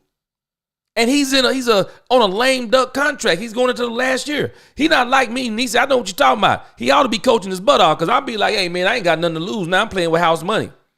Do y'all realize people be talking about Mike McCarthy going to get fired? How you going to fire somebody on the last year of contract? I mean, he basically on a long-term 2-week notice. Jerry's not going to fire him. He's already said he's not going to fire him during the season. Do what you got to do, Mike. Yep, CeeDee not putting in effort, Angie. He not putting in effort. And I don't understand how these guys are looking at this tape and not feeling like total trash. CeeDee and Dak need to have a talk. You need to have a talk, all right. I think Dak need to tell him, hey, man, you do that again on sideline, man, you're going to have some problems. I mean, that's what I would tell him. I tell him in a nice way, hey, man, don't be doing that. You're right. G, if CeeDee not open, Dak should not throw it to him. That Detroit game, that's all Dak did. That's all Dak did. He was trying to force it to him. Nope. I would tell him as I'm preparing CeeDee Lamb for the game, I'm the head coach. I'm gonna tell CeeDee Lamb straight up. CeeDee, I want you to understand something. You might not get but 2 catches in the first half. We got to loosen these guys up. Because they're gonna cover you underneath. They're gonna cover you over the top. They're gonna jam you. They're gonna push you. They're gonna tug you. They're gonna do everything that they let them do within the rules. So you need to be prepared to keep running your routes hard as if you're getting the ball. Because if you'll do that, and Dak will look to you first, and then look to Jalen Tolbert, or then look to Kevontae Turpin, they'll get separation. They can get that separation, but you got to run your routes hard. People don't understand how smart these NFL players are. They don't understand. My sons have played football. You start looking at the tendency of a player and what he does, what his mannerisms are, what his movements are when he's getting the ball. How does he line up when he's going to do a go route versus a slant? How does he line up when he's going to run a post? How does he line up when he's going to run it out? What does his feet look like? What does his body language look like when the ball is coming to his side versus going to the other side? What does his body language look like? Okay, I saw how much more tighter he was when the rock came to him, and then I noticed how he kind of lollygagged out here. He was loose because the rock was going to the other side. These NFL players, they watch film. They look at tendencies. They're looking for tendencies. These defensive coordinators, they're looking for tendencies. There are guys that's all they do is study how players move, what their mannerisms are. And if Troy Aikman, who no longer plays football, is noticing these things he's saying about the Dallas Cowboys receivers,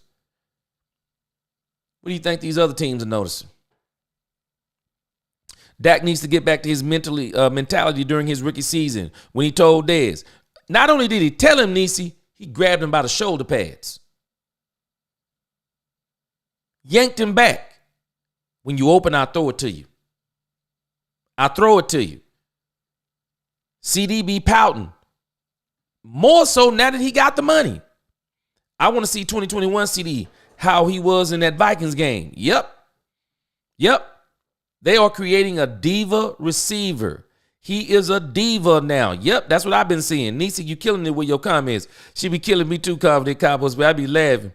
I call him CeeDee Crybaby Lamb now. He does a lot of crying. CeeDee, you got the deal now. Just do your job. That's what I'm saying.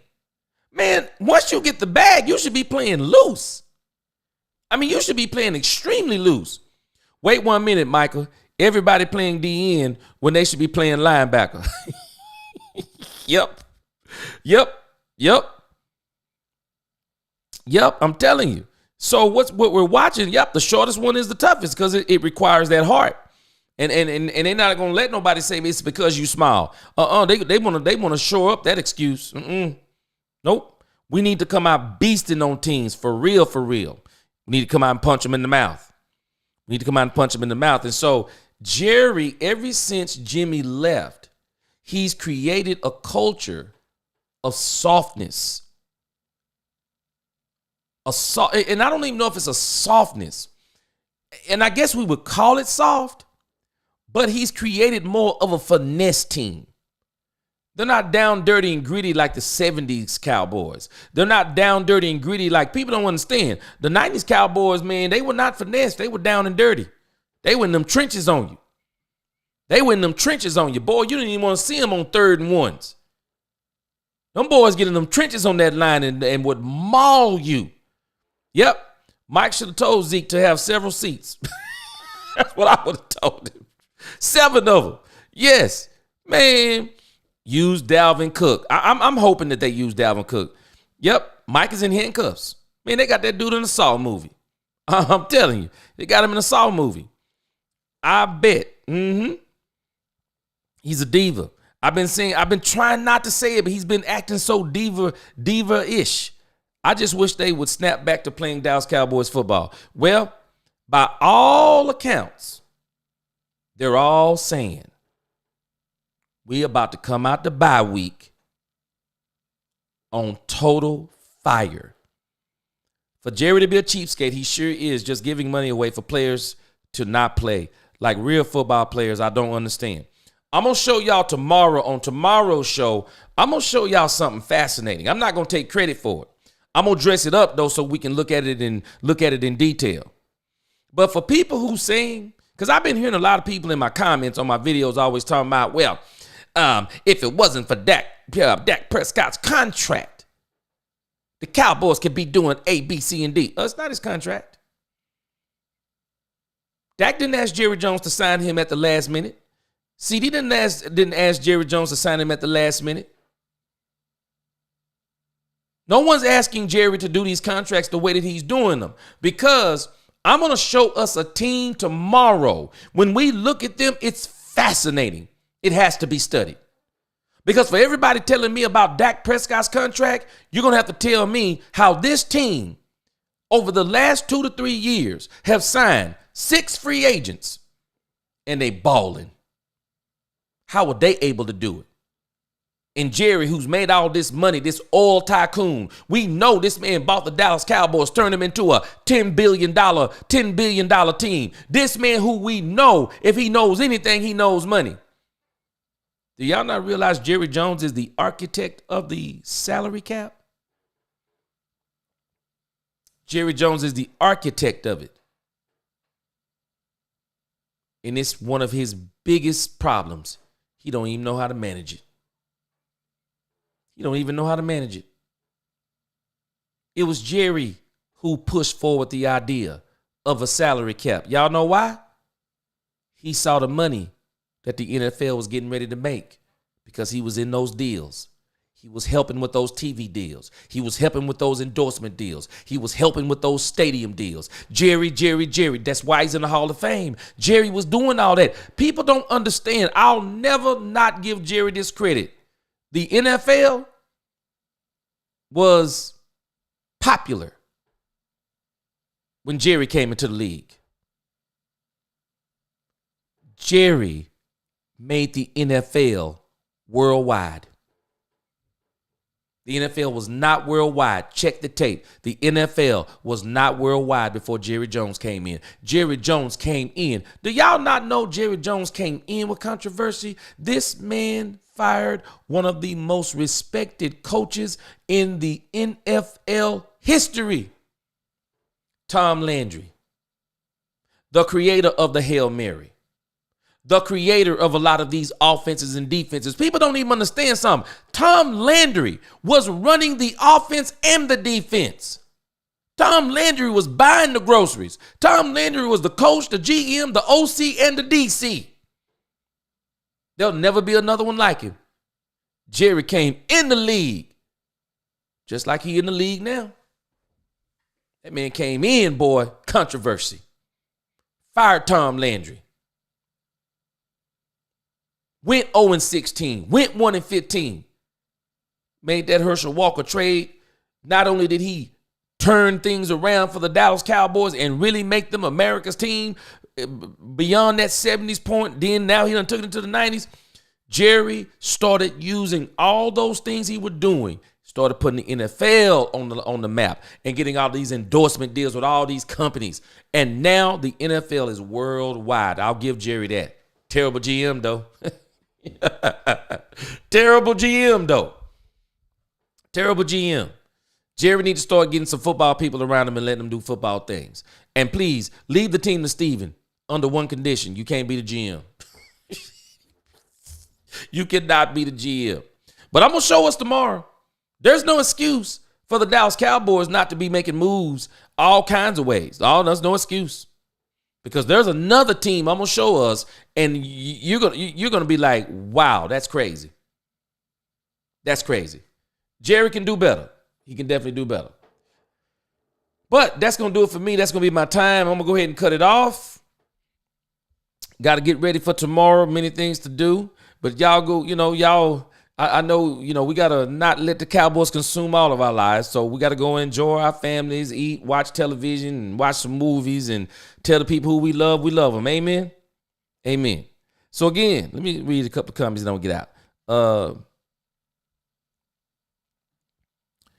TCS says, finesse and baby spoiled with the best facilities. Yep. Cut me a cut, Jerry, for being a fan. Woo, boy, I was telling my wife the other day, I said, Jerry gonna look at my channel. He gonna look at my channel. He gonna send me a $100,000 super chat. For Jerry to be a cheapskate, he sure is just giving money away to players to not play. Well, you gotta understand, Angie, see, that's part of what he does, though. I'm telling people, man, Jerry wanted to have the highest paid quarterback. He wanted to. It brings more attention to his team. Because now everybody's always saying, Jerry paid him all that money. He's not doing that. Is that not what people say? Is that not why everybody's watching the Cowboys? They want to see what they're going to do because they want to keep saying, he ain't worth the money. Jerry know what he doing. And so Roberto says, my grandson's a sophomore, 6'2", in high school and plays on varsity team. Wow. Woo. Yeah, that's what I'm talking about. Angie, he won't miss it either. For the bye week, they need to be figuring out how to get right. Jaquel, I think I think the Dallas Cowboys have put this in their brain all along. That we going to come out of the bye week on fire. I really think that's what they've told themselves. Come to Cowboys fan, I'm saying, look, Jerry, give me my money. Oh, yeah, for sure. I'm with you, too. Yep. Tom Landry, the man. Don't forget, he filmed it. Showed Tom boxing up his office. Woo! It's amazing, though, ain't it, Niecy? Jerry won that first Super Bowl. Everybody said, Tom who? Won that second Super Bowl. Nobody even talked about it no more. Now, where he started getting in high water, and we should already see what Jerry and Jimmy went through.